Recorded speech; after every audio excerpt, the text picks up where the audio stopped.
State line truck and trailer Virginia state line ते लैके आए ने truck and trailer repair shop interstate 81 they exit 323 opposite flying J truck shop जिथे ट्रकों की हर तरह की तसल्ली बख्श मुरम्मत की जाती है।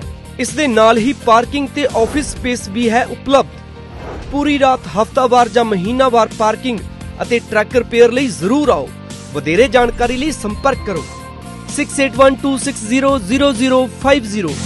आंदा भी चलाने हो मैनुअल या ऑटोमैटिक क्विक ट्रक ल्यूब चेते आही ना रखियो ट्रक दी बढ़िया सर्विस लई क्विक ट्रक ल्यूब लो जी तीजी लोकेशन भी खोल दिया exit 579 from highway 401 in Napanee आहो जी कोई अपॉइंटमेंट नहीं drive through facility exit 579 from highway 401 in Napanee quick truck lube the one stop shop 5196220660 या quicktrucklube.com QTL because we care Quick Truck Lube state line truck and trailer Virginia state line ते लैके आए ने truck and trailer repair shop interstate 81 they exit 323 opposite flying J truck shop जिथे ट्रकों की हर तरह की तसल्ली बख्श मुरम्मत की जाती है।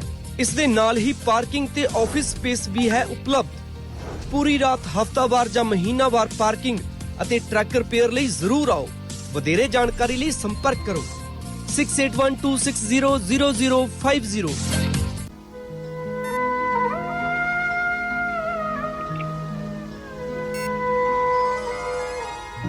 क्षमादान ब्रेक तो बाद ਤੁਹਾਡਾ ਸਵਾਗਤ ਹੈ ਰੇਡੀਓ ਪੰਜਾਬ ਟੂਡੇ ਤੇ ਤੁਸੀਂ ਸੁਣ ਰਹੇ ਹੋ ਪ੍ਰੋਗਰਾਮ ਸ਼ਮਾਦਾਨ ਤੇ ਹੁਣ ਹੋਰ ਖਬਰਾਂ ਦੇ ਤੇ ਵਿਚਾਰ ਚਰਚਾ ਦੇ ਲਈ ਸਾਡੇ ਨਾਲ ਜੁੜ ਚੁੱਕੇ ਨੇ ਬਖਤੌਰ ਸਿੰਘ ਢਿੱਲੋਂ ਜੀ। ਸਤਿ ਸ੍ਰੀ ਅਕਾਲ। ਧੰਨਵਾਦ ਜੀ, ਮਿਹਰਬਾਨੀ। ਸਾਰੇ ਦਰਸ਼ਕਾਂ ਨੂੰ ਸਰੋਤਿਆਂ ਨੂੰ ਸਤਿ ਸ੍ਰੀ ਅਕਾਲ ਜੀ। ਸਭ ਤੋਂ ਪਹਿਲਾਂ ਵਿਧਾਨ ਸਭਾ ਦੇ ਸੈਸ਼ਨ ਤੇ ਗੱਲ ਕਰ ਲੈਂਦੇ ਹਾਂ ਕਿਉਂਕਿ ਅੱਜ ਵਿਧਾਨ ਸਭਾ ਦਾ ਸੈਸ਼ਨ ਜਿਹੜਾ ਚੱਲਿਆ ਸੋ ਅੱਜ ਵੀ ਕਾਫੀ ਹੰਗਾਮਾ ਹੋਇਆ। ਹੰਗਾਮੇ ਵਿੱਚ ਕੁਝ ਜਿਹੜੇ ਬਿੱਲ ਉਹ ਵੀ ਪਾਸ ਕਰ ਦਿੱਤੇ ਗਏ ਪਰ ਸਰਾਰੀ ਦੇ ਫੌਜਾ ਸਿੰਘ ਸਰਾਰੀ ਉਸੇ ਮਸਲੇ ਤੇ ਕਾਫੀ ਹੰਗਾਮਾ ਹੋਇਆ। ਸੋ ਇੱਕ ਫਾਰਮੈਲਿਟੀ ਕਹਿ ਸਕਦੇ ਹਾਂ ਕਿ ਫਾਰਮੈਲਿਟੀ ਜਿਹੀ ਹੋਈ ਕਿਉਂਕਿ ਜਿਸ ਤਰੀਕੇ ਦਾ ਵਿਰੋਧੀ ਧਿਰ ਦਾ ਰਵੱਈਆ ਸੀ ਜਾਂ ਉਸ ਨੂੰ ਲੈ ਕੇ ਜਿਹੜਾ ਸੱਤਾਧਾਰੀ ਧਿਰ ਵੱਲੋਂ ਜਾਂ ਵਿਧਾਨ ਸਭਾ ਦੇ ਵਿੱਚ ਆਪ ਦੇ ਲੀਡਰਾਂ ਵੱਲੋਂ ਇਹ ਕਿਹਾ ਜਾਂਦਾ ਹੈ ਕਿ ਕਾਂਗਰਸ ਨੇ ਜਿਹੜਾ ਸੈਸ਼ਨ ਨਹੀਂ ਚੱਲਣ ਦਿੱਤਾ ਜਾਂ ਵਿਰੋਧੀਆਂ ਨੇ ਸੈਸ਼ਨ ਨਹੀਂ ਚੱਲਣ ਦਿੱਤਾ, ਲੋਕਾਂ ਦੇ ਮੁੱਦੇ ਜਿਹੜੇ ਹੱਲ ਕਰਨੇ ਸੀ। ਤੇ ਦੂਜੇ ਪਾਸੇ ਵਿਰੋਧੀ ਧਿਰਾਂ ਇਲਜ਼ਾਮ ਲਾਉਂਦੀਆਂ ਨੇ ਕਿ ਇਹਨਾਂ ਨੇ ਲੋਕਾਂ ਦੇ ਮੁੱਦੇ ਹੱਲ ਨਹੀਂ ਕਰਦੇ। ਉਹ ਫੌਜਾ ਸਿੰਘ ਸਰਾਰੀ ਦੇ ਮੁੱਦੇ ਤੋਂ ਲੈ ਕੇ ਜਿਹੜਾ ਅੜ ਗਏ ਕਿ ਉੱਤੇ ਕਾਰਵਾਈ ਹੋਣੀ ਚਾਹੀਦੀ ਹੈ।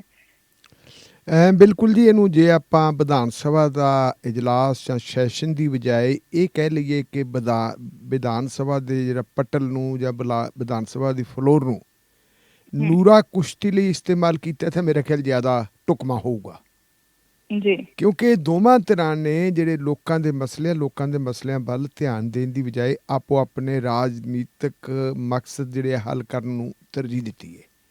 ਪਹਿਲੀ ਗੱਲ ਤਾਂ ਤੁਸੀਂ ਇਹ ਦੇਖੋ ਕਿ ਜਦੋਂ 22 ਸਤੰਬਰ ਦੇ ਲਈ ਪੰਜਾਬ ਦੀ ਵਿਧਾਨ ਸਭਾ ਦਾ ਸੈਸ਼ਨ ਬੁਲਾਉਣ ਦੀ ਪ੍ਰਪੋਜ਼ਲ ਗਵਰਨਰ ਸਾਹਿਬ ਦੇ ਕੋਲੇ ਭੇਜੀ ਸੀ ਭਗਵੰਤ ਸਿੰਘ ਮਾਨ ਹੋਰਾਂ ਦੀ ਸਰਕਾਰ ਨੇ, ਤੇ ਗਵਰਨਰ ਸਾਹਿਬ ਨੇ ਉਹਨੂੰ ਪ੍ਰਵਾਨਗੀ ਵੀ ਦੇ ਦਿੱਤੀ ਸੀ। ਆਪੋਜੀਸ਼ਨ ਵੱਲੋਂ ਉਹਦਾ ਵਿਰੋਧ ਕਰਨਾ ਇਸ ਮੁੱਦੇ ਦੇ ਉੱਤੇ ਕਿ ਜੀ ਨਿਯਮਾਵਲੀ ਦੇ ਵਿੱਚ ਅਜਿਹਾ ਕੋਈ ਪ੍ਰਬੰਧ ਨਹੀਂ। ਇਹ ਵੀ ਆਪੋਜੀਸ਼ਨ ਨੇ ਸਾਬਤ ਕਰਨਾ ਚਾਹੁੰਦੀ ਸੀ ਕਿ ਹਾਂ ਅਸੀਂ ਜਿਉਂਦੇ ਹਾਂ, ਸਾਨੂੰ ਪਤਾ ਹੈ। ਇਹ ਬੇਲੋੜਾ ਜਿਹੜਾ ਹੈ ਇੱਕ ਕਿਸਮ ਦਾ ਪ੍ਰੈਸ਼ਰ ਬਿਲਡ ਕੀਤਾ ਜਾ ਰਿਹਾ ਹੈ। ਖੈਰ ਉਸ ਤੋਂ ਬਾਅਦ ਉਹਨਾਂ ਨੇ ਦੁਬਾਰਾ ਫਿਰ ਪ੍ਰਪੋਜ਼ਲ ਭੇਜੀ ਜੀ ਨਹੀਂ ਸਾਨੂੰ ਪ੍ਰਵਾਨਗੀ ਦਿੱਤੀ ਜਾਵੇ। ਗਵਰਨਰ ਸਾਹਿਬ ਨੇ ਕੁਝ ਇਤਰਾਜ਼ ਉਠਾਤੇ, ਕੁਝ ਸਵਾਲ ਖੜੇ ਕਰਤੇ।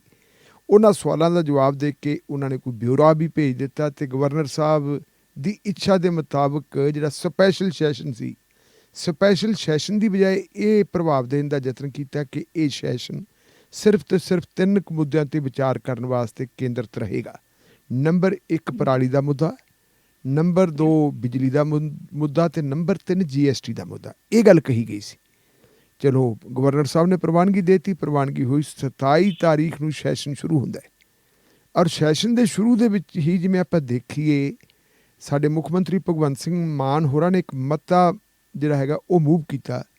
ਉਸ ਮਤੇ ਰਾਹੀਂ ਉਹਨਾਂ ਨੇ ਸਮਰਥਨ ਮੰਗਿਆ ਆਪਣੀ ਸਰਕਾਰ ਲਈ ਵਿਧਾਨ ਸਭਾ ਤੋਂ। 92 ਵਿਧਾਇਕ ਆ ਉਹਨਾਂ ਦੇ ਇਨਕਲੂਡਿੰਗ ਚੀਫ ਮਿਨਿਸਟਰ। ਸਮਰਥਨ ਉਹਨਾਂ ਦੇ ਕੋਲ ਬਹੁਤ ਭਾਰੀ ਹੈ। ਥ੍ਰੈਟ ਸਰਕਾਰ ਨੂੰ ਕੋਈ ਹੈ ਨਹੀਂ। ਇਹਦਾ ਮਕਸਦ ਕੀ ਸੀ? ਇਹਦਾ ਮਕਸਦ ਪੋਲੀਟੀਕਲ ਸੀ ਕੌਮਤਾ ਜੀ, ਕਿਉਂਕਿ ਇਹਦੇ ਰਾਹੀਂ ਭਗਵੰਤ ਮਾਨ ਸਰਕਾਰ ਆਪਣੀ ਦਿੱਲੀ ਦੀ ਲੀਡਰਸ਼ਿਪ ਦੇ ਇਸ਼ਾਰੇ ਤੇ ਭਾਰਤੀ ਜਨਤਾ ਪਾਰਟੀ ਨੂੰ ਟਾਰਗੇਟ ਕਰਨਾ ਚਾਹੁੰਦੀ ਸੀ ਤਾਂ ਕਿ ਭਾਰਤੀ ਜਨਤਾ ਪਾਰਟੀ ਨੂੰ ਗੁਜਰਾਤ ਤੇ ਹਿਮਾਚਲ ਪ੍ਰਦੇਸ਼ ਦੀਆਂ ਇਲੈਕਸ਼ਨਾਂ ਤੋਂ ਪਹਿਲਾਂ ਇੱਕ ਖਲਨਾਇਕ ਵਜੋਂ ਪੇਸ਼ ਕੀਤਾ ਜਾਵੇ ਕਿ ਇਹ ਪਾਰਟੀ ਵਿਰੋਧੀ ਜਿਹੜੀਆਂ ਸਰਕਾਰਾਂ ਉਹਨਾਂ ਵਿਰੋਧੀ ਸਰਕਾਰਾਂ ਨੂੰ ਦਬਾ ਕੇ ਰੱਖਦੀ ਹੈ। ਪਹਿਲਾਂ ਦਿੱਲੀ ਦੇ ਵਿੱਚ ਇਹ ਗੱਲ ਕਹੀ ਗਈ ਸੀ ਕਿ ਦਿੱਲੀ ਦੀ ਸਰਕਾਰ ਨੂੰ ਤੋੜਨ ਵਾਸਤੇ ਉੱਥੋਂ ਦੇ ਵਿਧਾਇਕਾਂ ਦੀ ਖਰੀਦੋ ਫਰੋਖਤ ਕੀਤੀ ਜਾ ਰਹੀ ਹੈ, ਹਾਰਸ ਟ੍ਰੇਡਿੰਗ ਕੀਤੀ ਜਾ ਰਹੀ ਹੈ। ਅਤੇ ਫਿਰ ਇਹ ਗੱਲ ਆ ਗਈ ਕਿ ਪੰਜਾਬ ਦੀ ਵਿਧਾਨ ਸਭਾ ਦੇ ਮੈਂਬਰਾਂ ਨੂੰ ਜਿਹੜੇ ਆਮ ਆਦਮੀ ਪਾਰਟੀ ਨਾਲ ਸੰਬੰਧਿਤ ਹੈ ਉਹਨਾਂ ਨੂੰ ਵੀ ਪੱਟਣ ਦੀ ਕੋਸ਼ਿਸ਼ ਕੀਤੀ ਗਈ ਹੈ। ਇੱਕ ਪ੍ਰੈਸ ਕਾਨਫਰੰਸ ਹੁੰਦੀ ਹੈ, ਸਰਦਾਰ ਹਰਪਾਲ ਸਿੰਘ ਚੀਮਾ ਹੋਣੀ ਜਿਹੜੇ ਉਦੋਂ ਐਕਟਿੰਗ ਮੁੱਖ ਮੰਤਰੀ, ਭਾਵੇਂ ਐਲਾਨੇ ਤਾਂ ਨਹੀਂ ਸੀ ਪਰ ਅਮਲੀ ਤੌਰ 'ਤੇ ਐਕਟਿੰਗ ਮੁੱਖ ਮੰਤਰੀ ਵਜੋਂ ਕੰਮ ਕਰ ਰਹੇ ਸੀ, ਕਿਉਂਕਿ ਭਗਵੰਤ ਸਿੰਘ ਮਾਨ ਹੋਰੀ ਪੰਜਾਬ ਤੋਂ ਬਾਹਰ ਜਰਮਨ ਗਏ ਹੋਏ ਸੀ। ਉਹਨਾਂ ਨੇ ਪ੍ਰੈਸ ਕਾਨਫਰੰਸ ਕੀਤੀ, ਕਹਿੰਦੇ ਜੀ 30-35 ਵਿਧਾਇਕਾਂ ਨੂੰ ਸਾਡੇ ਨੂੰ ਪੱਟਣ ਦੀ ਕੋਸ਼ਿਸ਼ ਕੀਤੀ ਜਾ ਰਹੀ ਹੈ। ਇੱਕ ਵਿਧਾਇਕ ਨੂੰ 25 ਕਰੋੜ ਰੁਪਏ ਦਿੱਤੇ ਜਾ ਰਹੇ ਅਤੇ ਪੌਣੇ 1400 ਕਰੋੜ ਰੁਪਏ ਦੀ ਫਿਗਰ ਵੀ ਦਿੱਤੀ ਉਹਨਾਂ ਨੇ ਕਿ ਭਾਰਤੀ ਜਨਤਾ ਪਾਰਟੀ ਨੇ ਆਪ ਦੇ ਵਿਧਾਇਕਾਂ ਨੂੰ ਖਰੀਦਣ ਵਾਸਤੇ ਪੌਣੇ 1400 ਕਰੋੜ ਰੁਪਏ ਦਾ ਪ੍ਰਬੰਧ ਕੀਤਾ ਹੋਇਆ ਹੈ। ਫਿਰ ਇੱਕ ਹੋਰ ਸਟੇਟਮੈਂਟ ਆਉਂਦੀ ਹੈ, ਮੀਤ ਹੇਅਰ ਵੀ ਹੈ ਔਰ ਲੋਕ ਸੰਪਰਕ ਮੰਤਰੀ ਅਮਨ ਅਰੋੜਾ ਸਾਹਿਬ ਹੈ, ਉਹ 10-12 ਵਿਧਾਇਕਾਂ ਦੀ ਗੱਲ ਕਰਦੇ ਹੈ। ਕੇਜਰੀਵਾਲ ਸਾਹਿਬ ਵੀ ਲਗਭਗ ਇੰਨੇ ਕੁ ਦੀ ਗੱਲ ਕਰਦੇ ਹੈ। ਭਗਵੰਤ ਸਿੰਘ ਮਾਨ ਜਿਹੜੀ ਸਟੇਟਮੈਂਟ ਦਿੰਦੇ ਆ ਜਰਮਨ ਤੋਂ, ਕਹਿੰਦੇ ਵੀ ਸਾਡੇ 8-7 ਮੈਂਬਰਾਂ ਨੂੰ ਪੱਟਣ ਦੀ ਕੋਸ਼ਿਸ਼ ਕੀਤੀ ਗਈ ਹੈ। ਕੰਟਰਾਡਿਕਸ਼ਨ ਤੁਸੀਂ ਦੇਖੋ ਕਿੰਨੇ ਹੈ, ਆਪਾ ਵਿਰੋਧੀ ਗੱਲਾਂ ਕਿੰਨੀਆਂ ਕੀਤੀਆਂ ਜਾ ਰਹੀਆਂ। ਇਹਦੇ ਤੋਂ ਪਤਾ ਲੱਗਦਾ ਕਿ ਕੋਈ ਫਿਗਰ ਹੈ ਨਹੀਂ। ਫਿਰ ਬਾਅਦ ਦੇ ਵਿੱਚ ਇੱਕ FIR ਹੁੰਦੀ ਹੈ, FIR ਦੇ ਵਿੱਚ ਕਿਸੇ ਖਰੀਦਣ ਵਾਲੇ ਦਾ ਨਾਂ ਨਹੀਂ, ਕਿਸੇ ਦਾ ਕੋਈ ਟੈਲੀਫੋਨ ਨੰਬਰ ਨਹੀਂ, ਕਿਸੇ ਦਾ ਕੋਈ ਈਮੇਲ ਐਡਰੈਸ ਹੈ ਨਹੀਂ। ਇਹ ਗੱਲ ਕਹਿਤੀ ਜੀ ਸਾਨੂੰ ਤਾਂ ਖਰੀਦਣ ਦੀ ਕੋਸ਼ਿਸ਼ ਕੀਤੀ ਜਾ ਰਹੀ ਹੈ। ਔਰ ਤੁਸੀਂ ਦੇਖੋ ਕਿ ਸੰਵਿਧਾਨ ਅਹੁਦੇ ਦੇ ਉੱਤੇ ਵਿਰਾਜਮਾਨ ਡਿਪਟੀ ਸਪੀਕਰ ਜੈ ਕਿਸ਼ਨ ਅਰੋੜੀ ਵੱਲੋਂ ਇਹ FIR ਦਰਜ ਕਰਵਾਈ ਜਾਂਦੀ ਹੈ। DGP ਸਾਹਿਬ ਹੁਕਮ ਦੇ ਦਿੰਦੇ FIR ਦਰਜ ਹੋਣ ਦਾ, FIR ਦਰਜ ਵੀ ਹੋ ਜਾਂਦੀ ਹੈ, ਲੇਕਿਨ ਉਹ ਦਰਜ ਹੀ ਹੁੰਦੀ ਹੈ, ਉਹ ਤੋਂ ਅੱਗੇ ਕੋਈ ਕਾਰਵਾਈ ਨਹੀਂ ਹੁੰਦੀ। ਅਜੇ ਤੱਕ ਆਪਣੇ ਸਾਹਮਣੇ ਕੋਈ ਗੱਲ ਨਹੀਂ ਆਈ। ਇਹਦੇ ਰਾਹੀਂ ਉਹਨਾਂ ਦਾ ਇੱਕ ਮਕਸਦ ਸੀ ਕਿ ਅਸੀਂ BJP ਨੂੰ ਬਦਨਾਮ ਕਰੀਏ ਔਰ BJP ਦੀ ਆਪਾਂ ਖੁਸ਼ਕਿਸਮਤੀ ਕਹਿ ਸਕਦੇ ਹਾਂ ਕਿ ਜਦੋਂ ਪਹਿਲੇ ਦਿਨ ਹੀ ਉਹਨਾਂ ਨੇ ਇਹ ਰੈਜੂਲੇਸ਼ਨ ਪਾਸ ਕਰਨ ਵਾਸਤੇ ਗਵਰਨਰ ਸਾਹਿਬ ਤੋਂ ਪ੍ਰਵਾਨਗੀ ਮੰਗੀ ਸੀ, BJP ਦੇ ਨਾਲ ਕੋਸ਼ਰ ਹੋ ਕੇ ਸਾਡੇ ਜਿਹੜੇ ਹੈਗੇ ਆ ਆਪੋਜੀਸ਼ਨ ਦੇ ਲੀਡਰ, ਜਿਹੜੇ ਕਾਂਗਰਸ ਪਾਰਟੀ ਦੇ ਵੱਡੇ ਲੀਡਰ ਆ ਸਰਦਾਰ ਪ੍ਰਤਾਪ ਸਿੰਘ ਬਾਜਵਾ ਔਰ ਸੁਖਪਾਲ ਸਿੰਘ ਖਹਿਰਾ ਸਾਂਝੇ ਲੈਟਰ ਦੇ ਉੱਤੇ ਦਸਤਖਤ ਕਰਦੇ ਹੈ। ਇਹ ਇੱਕ ਕਿਸਮ ਦੀ BJP ਦੀ ਮਦਦ ਹੋਗੀ, ਜਿਹਨੂੰ ਆਮ ਆਦਮੀ ਪਾਰਟੀ ਵਾਲਿਆਂ ਨੇ ਉਛਾਲਿਆ ਵੀ ਸੀ। ਭਗਵੰਤ ਸਿੰਘ ਮਾਨ ਹੋਰਾਂ ਨੇ ਗੱਲ ਕਹੀ ਸੀ ਕਿ ਜਿਹੜੀ ਕਾਂਗਰਸ ਪਾਰਟੀ ਨੂੰ ਗੁਜਰਾਤ ਤੋਂ ਲੈ ਕੇ ਗੋਆ ਤੱਕ ਬਿਲਕੁਲ ਕਮਜ਼ੋਰ ਕਰਕੇ ਰੱਖ ਦਿੱਤਾ ਹੈ, ਇਹਨਾਂ ਦੀ ਸਰਕਾਰ ਤੋੜ ਕੇ ਰੱਖਤੀ ਹੈ ਤੁਹਾਡੀ ਮੱਧ ਪ੍ਰਦੇਸ਼ ਦੇ ਵਿੱਚ। ਔਰ ਆਪਰੇਸ਼ਨ ਲੋਟਸ ਵਿੱਚ ਸਭ ਤੋਂ ਜ਼ਿਆਦਾ ਜੇ ਕਿਸੇ ਨੂੰ ਨੁਕਸਾਨ ਪਹੁੰਚਾ ਰਿਹਾ ਤਾਂ ਕਾਂਗਰਸ ਨੂੰ ਪਹੁੰਚਾ ਰਿਹਾ, ਤੇ ਕਾਂਗਰਸ ਪਾਰਟੀ ਵਾਲੇ ਇਹਨਾਂ ਦੇ ਨਾਲ ਖੜ ਕੇ ਜਾ ਕੇ ਇਹ ਗੱਲਾਂ ਆਪਣੀ ਥਾਂ 'ਤੇ। ਹੁਣ ਤੁਸੀਂ ਦੇਖੋ ਕਿ ਪਹਿਲੇ ਦਿਨ ਉਹ ਮਤਾ ਮੂਵ ਕਰਤਾ, ਦੂਸਰੇ ਦਿਨ ਜਦੋਂ ਵਿਧਾਨ ਸਭਾ ਦਾ ਸੈਸ਼ਨ ਹੁੰਦਾ, ਸੈਕਿੰਡ ਡੇ ਆਉਂਦਾ ਕੱਲ੍ਹ, ਅਤੇ ਕੱਲ੍ਹ ਕਾਂਗਰਸ ਪਾਰਟੀ ਦੇ ਜਿੰਨੇ ਵੀ ਵਿਧਾਇਕ ਸੀ ਉਹਨਾਂ ਨੇ ਆਪਣੇ ਜਿਸਮ ਦੇ ਉੱਤੇ ਫਲੈਕਸਾਂ ਪਾਈਆਂ ਹੋਈਆਂ ਸੀ, ਜਿਨ੍ਹਾਂ ਦੇ ਉੱਤੇ ਸਰਾਰੀ ਦੇ ਖਿਲਾਫ ਨਾਅਰੇ ਲਿਖੇ ਹੋਏ ਸੀ, ਸਰਾਰੀ ਦੀ ਫਰਾਰੀ ਵਗੈਰਾ ਵਗੈਰਾ ਇਹ ਕੁਛ ਕਿਹਾ ਹੋਇਆ ਸੀ। ਫਿਰ ਜਦੋਂ ਸੈਸ਼ਨ ਸਟਾਰਟ ਹੁੰਦਾ, 0 ਆਵਰ ਦੇ ਵਿੱਚ ਇਹ ਮਾਮਲਾ ਉਠਾਉਣਾ ਸ਼ੁਰੂ ਕਰ ਦਿੱਤਾ ਕਿ ਦੱਸੋ ਜੀ ਇਹਨਾਂ ਦੇ ਖਿਲਾਫ ਸਰਾਰੀ ਸਾਹਿਬ ਦੇ ਖਿਲਾਫ ਕਾਰਵਾਈ ਕਿਉਂ ਨਹੀਂ ਕੀਤੀ। ਅਤੇ ਨਾਲ ਉਹ ਗੱਲ ਕਹਿੰਦੇ ਜੀ ਜਿਹੜਾ ਆਪਣੇ ਉਹ ਸਿੰਗਲਾ ਸਾਹਿਬ ਸੀ, ਵਿਜੇ ਸਿੰਗਲਾ ਹੈਲਥ ਮਿਨਿਸਟਰ, ਉਹਨਾਂ ਨੂੰ ਤਾਂ ਭਗਵੰਤ ਮਾਨ ਹੋਰਾਂ ਨੇ ਕਹਿ ਦਿੱਤਾ ਸੀ ਜੀ ਮੇਰੇ ਕੋਲ ਇੱਕ ਆਡੀਓ ਹੈ, ਉਹ ਆਡੀਓ ਨਾ ਕਿਸੇ ਨੇ ਸੁਣੀ ਹੈ ਨਾ ਕਿਸੇ ਨੇ ਦੇਖੀ ਹੈ। ਭਗਵੰਤ ਮਾਨ ਹੋਰਾਂ ਕੋਲ ਸ਼ਾਇਦ ਉਹ ਜਿਹੜਾ ਪੁਲਿਸ ਕੇਸ ਹੈ ਉਹਦੀ ਫਾਈਲ ਨਾਲ ਵੀ ਨਹੀਂ ਲੱਗੀ, ਉਹਦੇ ਆਧਾਰ ਦੇ ਉੱਤੇ ਤੁਸੀਂ ਉਸ ਬੰਦੇ ਨੂੰ ਮੰਤਰੀ ਮੰਡਲ 'ਚੋਂ ਡਿਸਮਿਸ ਵੀ ਕਰ ਦਿੰਦੇ ਹੋ ਔਰ ਉਹਦੇ ਕੇਸ ਵੀ ਰਜਿਸਟਰ ਹੋ ਜਾਂਦਾ, ਉਹਦੀ ਗ੍ਰਿਫਤਾਰੀ ਵੀ ਹੋ ਜਾਂਦੀ ਹੈ। ਅਤੇ ਫਿਰ ਫੌਜਾ ਸਿੰਘ ਸਰਾਰੀ ਦੇ ਮਾਮਲੇ 'ਚ ਅਜਿਹਾ ਕਿਉਂ ਨਹੀਂ ਹੁੰਦਾ, ਜਦੋਂ ਕਿ ਉਹਦਾ ਸਾਬਕਾ OSD ਤਰਸੇਮ ਕਪੂਰ ਇਹ ਗੱਲ ਕਹਿੰਦਾ ਕਿ ਜੀ ਆ ਜਿਹੜੀ ਹੈਗੀ ਹੈ ਮੇਰੇ ਨਾਲ ਉਹ ਸੌਦੇਬਾਜ਼ੀ ਕਰ ਰਿਹਾ, ਔਰ ਉਹਦੀ ਜਿਹੜੀ ਹੈਗੀ ਹੈ ਬੋਲ ਬਾਣੀ ਹੈ ਜਿਹੜੀ ਆਡੀਓ 'ਚੋਂ ਪਤਾ ਲੱਗਦਾ ਕਿ ਇਹ ਇੱਕ ਕਿਸਮ ਦੀ ਐਕਸਟੋਰਸ਼ਨ ਕੀਤੀ ਜਾ ਰਹੀ ਹੈ। ਔਰ ਫੌਜਾ ਸਿੰਘ ਸਰਾਰੀ ਵੀ ਇਹ ਗੱਲ ਕਹਿੰਦੇ ਆਵਾਜ਼ ਮੇਰੀ ਹੈ, ਲੇਕਿਨ ਮੇਰੀ ਜਿਹੜੀ ਹੈਗੀ ਹੈ ਆਡੀਓ ਨੂੰ ਜਿਹੜੀ ਹੈ ਰਿਕਾਰਡਿੰਗ ਹੈ ਇਹਨੂੰ ਤੋੜਿਆ ਮਰੋੜਿਆ ਗਿਆ, ਇਹ ਗੱਲ ਹੁੰਦੀ ਹੈ। ਭਗਵੰਤ ਸਿੰਘ ਮਾਨ ਹੋਰਾਂ ਨੇ ਉਦੋਂ ਕਹਿਤਾ ਸੀ ਜੀ ਕਾਰਵਾਈ ਕਰਾਂਗੇ, ਦੇਖਾਂਗੇ, ਅਸੀਂ ਪੜਤਾਲ ਕਰ ਰਹੇ ਹਾਂ। ਮੇਰਾ ਖਿਆਲ ਹੈ ਕਿ ਲੰਬਾ ਸਮਾਂ ਹੋ ਗਿਆ ਅਜੇ ਤੱਕ ਉੱਤੇ ਕੋਈ ਕਾਰਵਾਈ ਨਹੀਂ ਹੋਈ। ਇਸ ਮਾਮਲੇ ਨੂੰ ਕੱਲ੍ਹ ਕਾਂਗਰਸ ਪਾਰਟੀ ਦੇ MLAs ਨੇ ਜਿਸ ਢੰਗ ਦੇ ਨਾਲ ਉਠਾਇਆ ਹੈ ਔਰ ਜਿਵੇਂ ਉਹਨਾਂ ਨੇ ਪੇਸ਼ਕਸ਼ ਕੀਤੀ ਹੈ, ਉਹਦੇ ਤੋਂ ਪਹਿਲੀ ਗੱਲ ਤਾਂ ਇਹ ਹੈ ਤਸੱਲੀ ਵਾਲੀ ਗੱਲ ਕਿ ਥੋੜ੍ਹਾ ਜਿਹਾ ਆਪੋਜੀਸ਼ਨ ਪਹਿਲੀ ਵਾਰੀ ਆਪੋਜੀਸ਼ਨ ਦੇ ਭੂਮਿਕਾ ਦੇ ਵਿੱਚ ਆਈ ਹੈ। ਉਹਨਾਂ ਨੇ ਦਿਖਾਇਆ ਕਿ ਸਾਨੂੰ ਵਿਰੋਧ ਕਿਵੇਂ ਕਰਨਾ ਹੁੰਦਾ ਹੈ ਔਰ ਡਿਫੈਂਸਿਵ ਹੋ ਗਈ ਹੈ ਸਰਕਾਰ। ਤੁਸੀਂ ਦੇਖੋ ਵਾਰ-ਵਾਰ ਕਹਿ ਰਹੇ ਹੈ ਜਿਹੜੇ ਸਰਕਾਰ ਹਰਪਾਲ ਸਿੰਘ ਚੀਮਾ ਵੀ ਕਹਿ ਰਹੇ ਹੈ ਔਰ ਆਪਣੇ ਦੂਜੇ ਉਹਨਾਂ ਦੇ ਸਾਥੀ ਵੀ ਕਹਿ ਰਹੇ ਹੈ ਕਿ house of leader Bhagwant Mann ਜੀ ਇੱਥੇ ਹੈ ਨਹੀਂ ਗਏ ਅਤੇ ਉਹ ਅੱਗੇ ਦਾ ਜਵਾਬ ਦੇਣਗੇ। ਇਹ ਸਾਰੀਆਂ ਗੱਲਾਂ ਤੋਂ ਇਉਂ ਲੱਗਦਾ ਹੈ ਕਿ ਇਹ ਨੂਰਾ ਕੁਸ਼ਤੀ ਵੀ ਹੈ, ਇੱਕ ਦੂਜੇ ਨੂੰ ਟਿੱਬੀ ਲਾਉਣ ਦੀ ਕੋਸ਼ਿਸ਼ ਵੀ ਹੈ ਆਮ ਆਦਮੀ ਪਾਰਟੀ ਦੀ ਕੋਸ਼ਿਸ਼ ਇਹ ਸੀ ਕਿ ਅਸੀਂ ਬਿਲਕੁਲ ਬੇਨਕਾਬ ਕਰ ਦਈਏ ਭਾਰਤੀ ਜਨਤਾ ਪਾਰਟੀ ਨੂੰ ਕਿ ਆਪਰੇਸ਼ਨ ਲੋਟਸ ਦੇ ਜ਼ਰੀਏ ਉਹ ਸਰਕਾਰਾਂ ਨੂੰ ਡੀਸਟੇਬਲਾਈਜ਼ ਕਰਦੀ ਹੈ, ਪਾਰਟੀਆਂ ਨੂੰ ਤੋੜਦੀ ਹੈ। ਔਰ ਕਾਂਗਰਸ ਪਾਰਟੀ ਨੇ ਕੱਲ੍ਹ ਇਹ ਸਾਬਤ ਕਰਨ ਦੇ ਵਿੱਚ ਸਫਲਤਾ ਹਾਸਲ ਕੀਤੀ ਹੈ ਕਿਸੇ ਹੱਦ ਤੱਕ ਕਿ ਇਹ ਸਾਰੀ ਦੀ ਸਾਰੀ ਜਿਹੜੀ ਪ੍ਰੈਕਟਿਸ ਹੈ ਇਹ ਇੱਕ ਰਾਜਨੀਤਿਕ ਲਾਹੇ ਵਾਸਤੇ ਸੀ। ਔਰ ਕਾਂਗਰਸ ਪਾਰਟੀ ਨੇ ਜਿਵੇਂ ਆਪਣਾ ਪੱਖ ਪੇਸ਼ ਕੀਤਾ, ਜਿਵੇਂ ਉਹਨਾਂ ਨੇ ਇੱਕ ਆਪੋਜੀਸ਼ਨ ਦੀ ਭੂਮਿਕਾ ਨਿਭਾਈ ਹੈ, ਕਿਸੇ ਹੱਦ ਤੱਕ ਉਹਨਾਂ ਨੇ ਇਹਦੇ ਵਿੱਚ ਸਫਲਤਾ ਵੀ ਹਾਸਲ ਕੀਤੀ ਹੈ ਸਰਕਾਰ ਨੂੰ ਡੀਫੇਮ ਕਰਨ ਦੇ ਵਿੱਚ। ਸਰਕਾਰ ਦੇ ਜਿਹੜੇ ਹੈਗੇ ਹੈ ਪੁਰਾਣੇ ਜਿਹੜੇ ਹੈਗੇ ਵਾਅਦੇ ਉਹਨਾਂ ਨੇ ਉਹ ਵੀ ਯਾਦ ਕਰਵਾਏ ਹੈ। ਬੇਅਦਬੀ ਦਾ ਮਾਮਲਾ ਵੀ ਉਹਨਾਂ ਨੇ ਪੇਸ਼ ਕੀਤਾ। 17 ਨੁਕਤਿਆਂ ਦਾ ਪਹਿਲਾਂ ਇੱਕ ਜਿਹੜਾ ਚਾਰਟਰ ਦਿੱਤਾ ਸੀ ਸਪੀਕਰ ਸਾਹਿਬ ਨੂੰ ਆਪਣੇ ਪ੍ਰਤਾਪ ਸਿੰਘ ਬਾਜਵਾ ਹੋਰਾਂ ਨੇ, ਉਹਦੇ ਵਿੱਚ ਵੀ ਇਹ ਸਾਰੀਆਂ ਗੱਲਾਂ ਆਉਂਦੀਆਂ ਵੀ ਜੋ ਜਿਸ ਮਾਮਲੇ ਤੇ ਡਿਸਕਸ਼ਨ ਹੋਣੀ ਚਾਹੀਦੀ ਉਹ ਡਿਸਕਸ਼ਨ ਨਹੀਂ ਹੋ ਰਹੀ। ਮੋਰ ਓਵਰ ਉਹਨਾਂ ਨੇ ਇਹ ਗੱਲ ਵੀ ਜਿਹੜੀ ਹੈਗੀ ਉਭਾਰਨ ਦੇ ਵਿੱਚ ਸਫਲਤਾ ਹਾਸਲ ਕੀਤੀ ਹੈ ਕਿ ਜਿਸ ਮਕਸਦ ਨੂੰ ਲੈ ਕੇ ਪ੍ਰਵਾਨਗੀ ਲਈ ਗਈ ਸੀ ਗਵਰਨਰ ਸਾਹਿਬ ਤੋਂ ਹਾਊਸ ਨੂੰ ਬੁਲਾਉਣ ਦੀ ਕਿ ਜੀ ਅਸੀਂ ਆਹ 3 ਮੁੱਦਿਆਂ ਦੇ ਉੱਤੇ ਡਿਸਕਸ਼ਨ ਕਰਨੀ, ਉਹਨਾਂ 3 ਮੁੱਦਿਆਂ ਦੀ ਬਜਾਏ ਜਿਹੜੇ ਮੁੱਦੇ ਨੂੰ ਸਭ ਤੋਂ ਪਹਿਲਾਂ ਰੱਦ ਕੀਤਾ ਸੀ ਕਿ ਇਹ ਬੇਲੋੜੀ ਐਕਸਰਸਾਈਜ਼ ਹੈ, ਇਹ ਦਰਸਾਉਣ ਵਾਸਤੇ ਕਿ ਜੀ ਸਾਨੂੰ ਸਮਰਥਨ ਹਾਸਲ ਹੈ ਵਿਧਾਨ ਸਭਾ ਦਾ ਤੇ ਪੰਜਾਬ ਦੇ ਲੋਕਾਂ ਦਾ, ਕੋਈ ਲੋੜ ਨਹੀਂ ਹੈਗੀ ਹੈ ਤੁਹਾਨੂੰ ਭਰੋਸੇ ਦਾ ਮਤਾ ਹਾਸਲ ਕਰਨ ਦੀ, ਭਰੋਸੇ ਦੀ ਜਿਹੜੀ ਹੈਗੀ ਹੈ ਗਰੰਟੀ ਕਿਸਮ ਦੀ। ਹਾਂ, ਉਹ ਕਹਿੰਦੇ ਸਾਨੂੰ ਤੁਹਾਨੂੰ ਲੋੜ ਨਹੀਂ ਸੀ, ਇਹ ਕਿਉਂ ਹੈ? ਤੇ ਇਹਨਾਂ ਨੇ ਸਭ ਤੋਂ ਪਹਿਲਾਂ ਰੱਖਿਆ ਹੀ ਉਹ। ਔਰ ਪ੍ਰਤਾਪ ਸਿੰਘ ਬਾਜਵਾ ਨੇ ਬਾਖੂਬੀ ਕੱਲ੍ਹ ਇਹ ਵੀ ਗੱਲ ਰੱਖੀ ਹੈ ਕਿ ਜਿਹੜਾ ਗਵਰਨਰ ਸਾਹਿਬ ਨੂੰ ਜਿਹੜਾ ਇੱਕ ਕਿਸਮ ਦਾ ਡਿਸਟਰਸਟ ਕੀਤਾ ਵਾ ਉਹਨਾਂ ਦੇ ਵਿੱਚ, ਜੋ ਉਹਨਾਂ ਨੇ ਜੋ ਪ੍ਰਵਾਨਗੀ ਦਿੱਤੀ ਸੀ ਉਹਦੇ ਉਲਟ ਜਾ ਕੇ ਸਾਰਾ ਕੁਛ ਕੀਤਾ, ਤੇ ਇਹਨਾਂ ਦੇ ਖਿਲਾਫ ਕਾਰਵਾਈ ਹੋਣੀ ਚਾਹੀਦੀ ਹੈ। ਮੇਰੇ ਖਿਆਲ ਮੁਤਾਬਕ ਨੂਰਾ ਕੁਸ਼ਤੀ ਦੇ ਵਿੱਚੋਂ ਇਹ ਤਾਂ ਨਹੀਂ ਕਹਿ ਸਕਦੇ ਆਪਾਂ ਵੀ ਕਿਹੜੀ ਧਿਰ ਜਿੱਤੀ ਹੈ ਤੇ ਕਿਹੜੀ ਧਿਰ ਹਾਰੀ ਹੈ, ਲੇਕਿਨ ਨੂਰਾ ਕੁਸ਼ਤੀ ਦੇ ਵਿੱਚ ਦੋਨਾਂ ਧਿਰਾਂ ਨੇ ਆਪੋ ਆਪਣੀ ਹਾਜ਼ਰੀ ਲਵਾਉਣ ਦੇ ਵਿੱਚ ਸਫਲਤਾ ਹਾਸਲ ਕੀਤੀ ਹੈ। ਜੀ ਜੀ ਬਿਲਕੁਲ ਸਰ, ਜਦੋਂ ਆਪਰੇਸ਼ਨ ਲੋਟਸ ਦੀ ਗੱਲ ਕਰਦੇ ਹਾਂ, ਜਿਵੇਂ ਤੁਸੀਂ ਕਿਹਾ ਕਿ ਵੱਖਰੀਆਂ ਜਿਹੜੀਆਂ ਫਿਗਰਸ ਦੱਸੀਆਂ ਗਈਆਂ, ਕੋਈ ਕਹਿੰਦਾ ਕਿ 30 ਤੋਂ 35 ਵਿਧਾਇਕ ਖਰੀਦਣ ਦੀ ਕੋਸ਼ਿਸ਼ ਕੀਤੀ ਗਈ, ਕੋਈ ਕਹਿੰਦਾ 10 ਤੋਂ 12। ਫਿਰ ਨਾਲ ਦੇ ਨਾਲ ਉਹਨਾਂ ਨੇ ਅਮਾਊਂਟ ਵੀ ਦੱਸੀ ਕਿ 25 ਕਰੋੜ ਰੁਪਏ ਦੇਣ ਦੀ ਜਿਹੜੀ ਆਫਰ ਦਿੱਤੀ ਹੈ, ਤੇ ਜੇ 2-3 ਬੰਦੇ ਹੋਰ ਨਾਲ ਲੈ ਕੇ ਆਉਂਦੇ ਨੇ ਵਿਧਾਇਕ ਤਾਂ ਹੋਰ ਜ਼ਿਆਦਾ ਮਿਲਣਗੇ। ਸੋ ਹੁਣ ਹਾਲ ਹੀ ਦੇ ਵਿੱਚ ਜਿਹੜਾ ਪਠਾਨ ਮਾਜਰਾ MLA ਹਰਮੀਤ ਸਿੰਘ ਪਠਾਨ ਮਾਜਰਾ, ਉਹਨਾਂ ਦਾ ਬਿਆਨ ਆਇਆ, ਉਹ ਕਹਿੰਦੇ ਕਿ ਮੈਨੂੰ ਖਰੀਦਣ ਦੀ ਕੋਸ਼ਿਸ਼ ਕੀਤੀ ਗਈ, ਮੈਨੂੰ 100 ਕਰੋੜ ਦਾ ਆਫਰ ਦਿੱਤਾ ਗਿਆ। ਮੈਂ MLA ਵੀ ਹੈ ਨਹੀਂ ਜੀ ਕਿਸੇ ਪਾਰਟੀ 'ਚ ਨਹੀਂ, ਤੇ ਜੇ ਮੈਂ ਕਹਿੰਦਾ ਮੈਨੂੰ ਖਰੀਦਣ ਵਾਸਤੇ 1000 ਕਰੋੜ ਰੁਪਈਆ ਦਿੱਤਾ ਹੈ ਤੇ ਇਤਵਾਰ ਕੌਣ ਕਰੂਗਾ?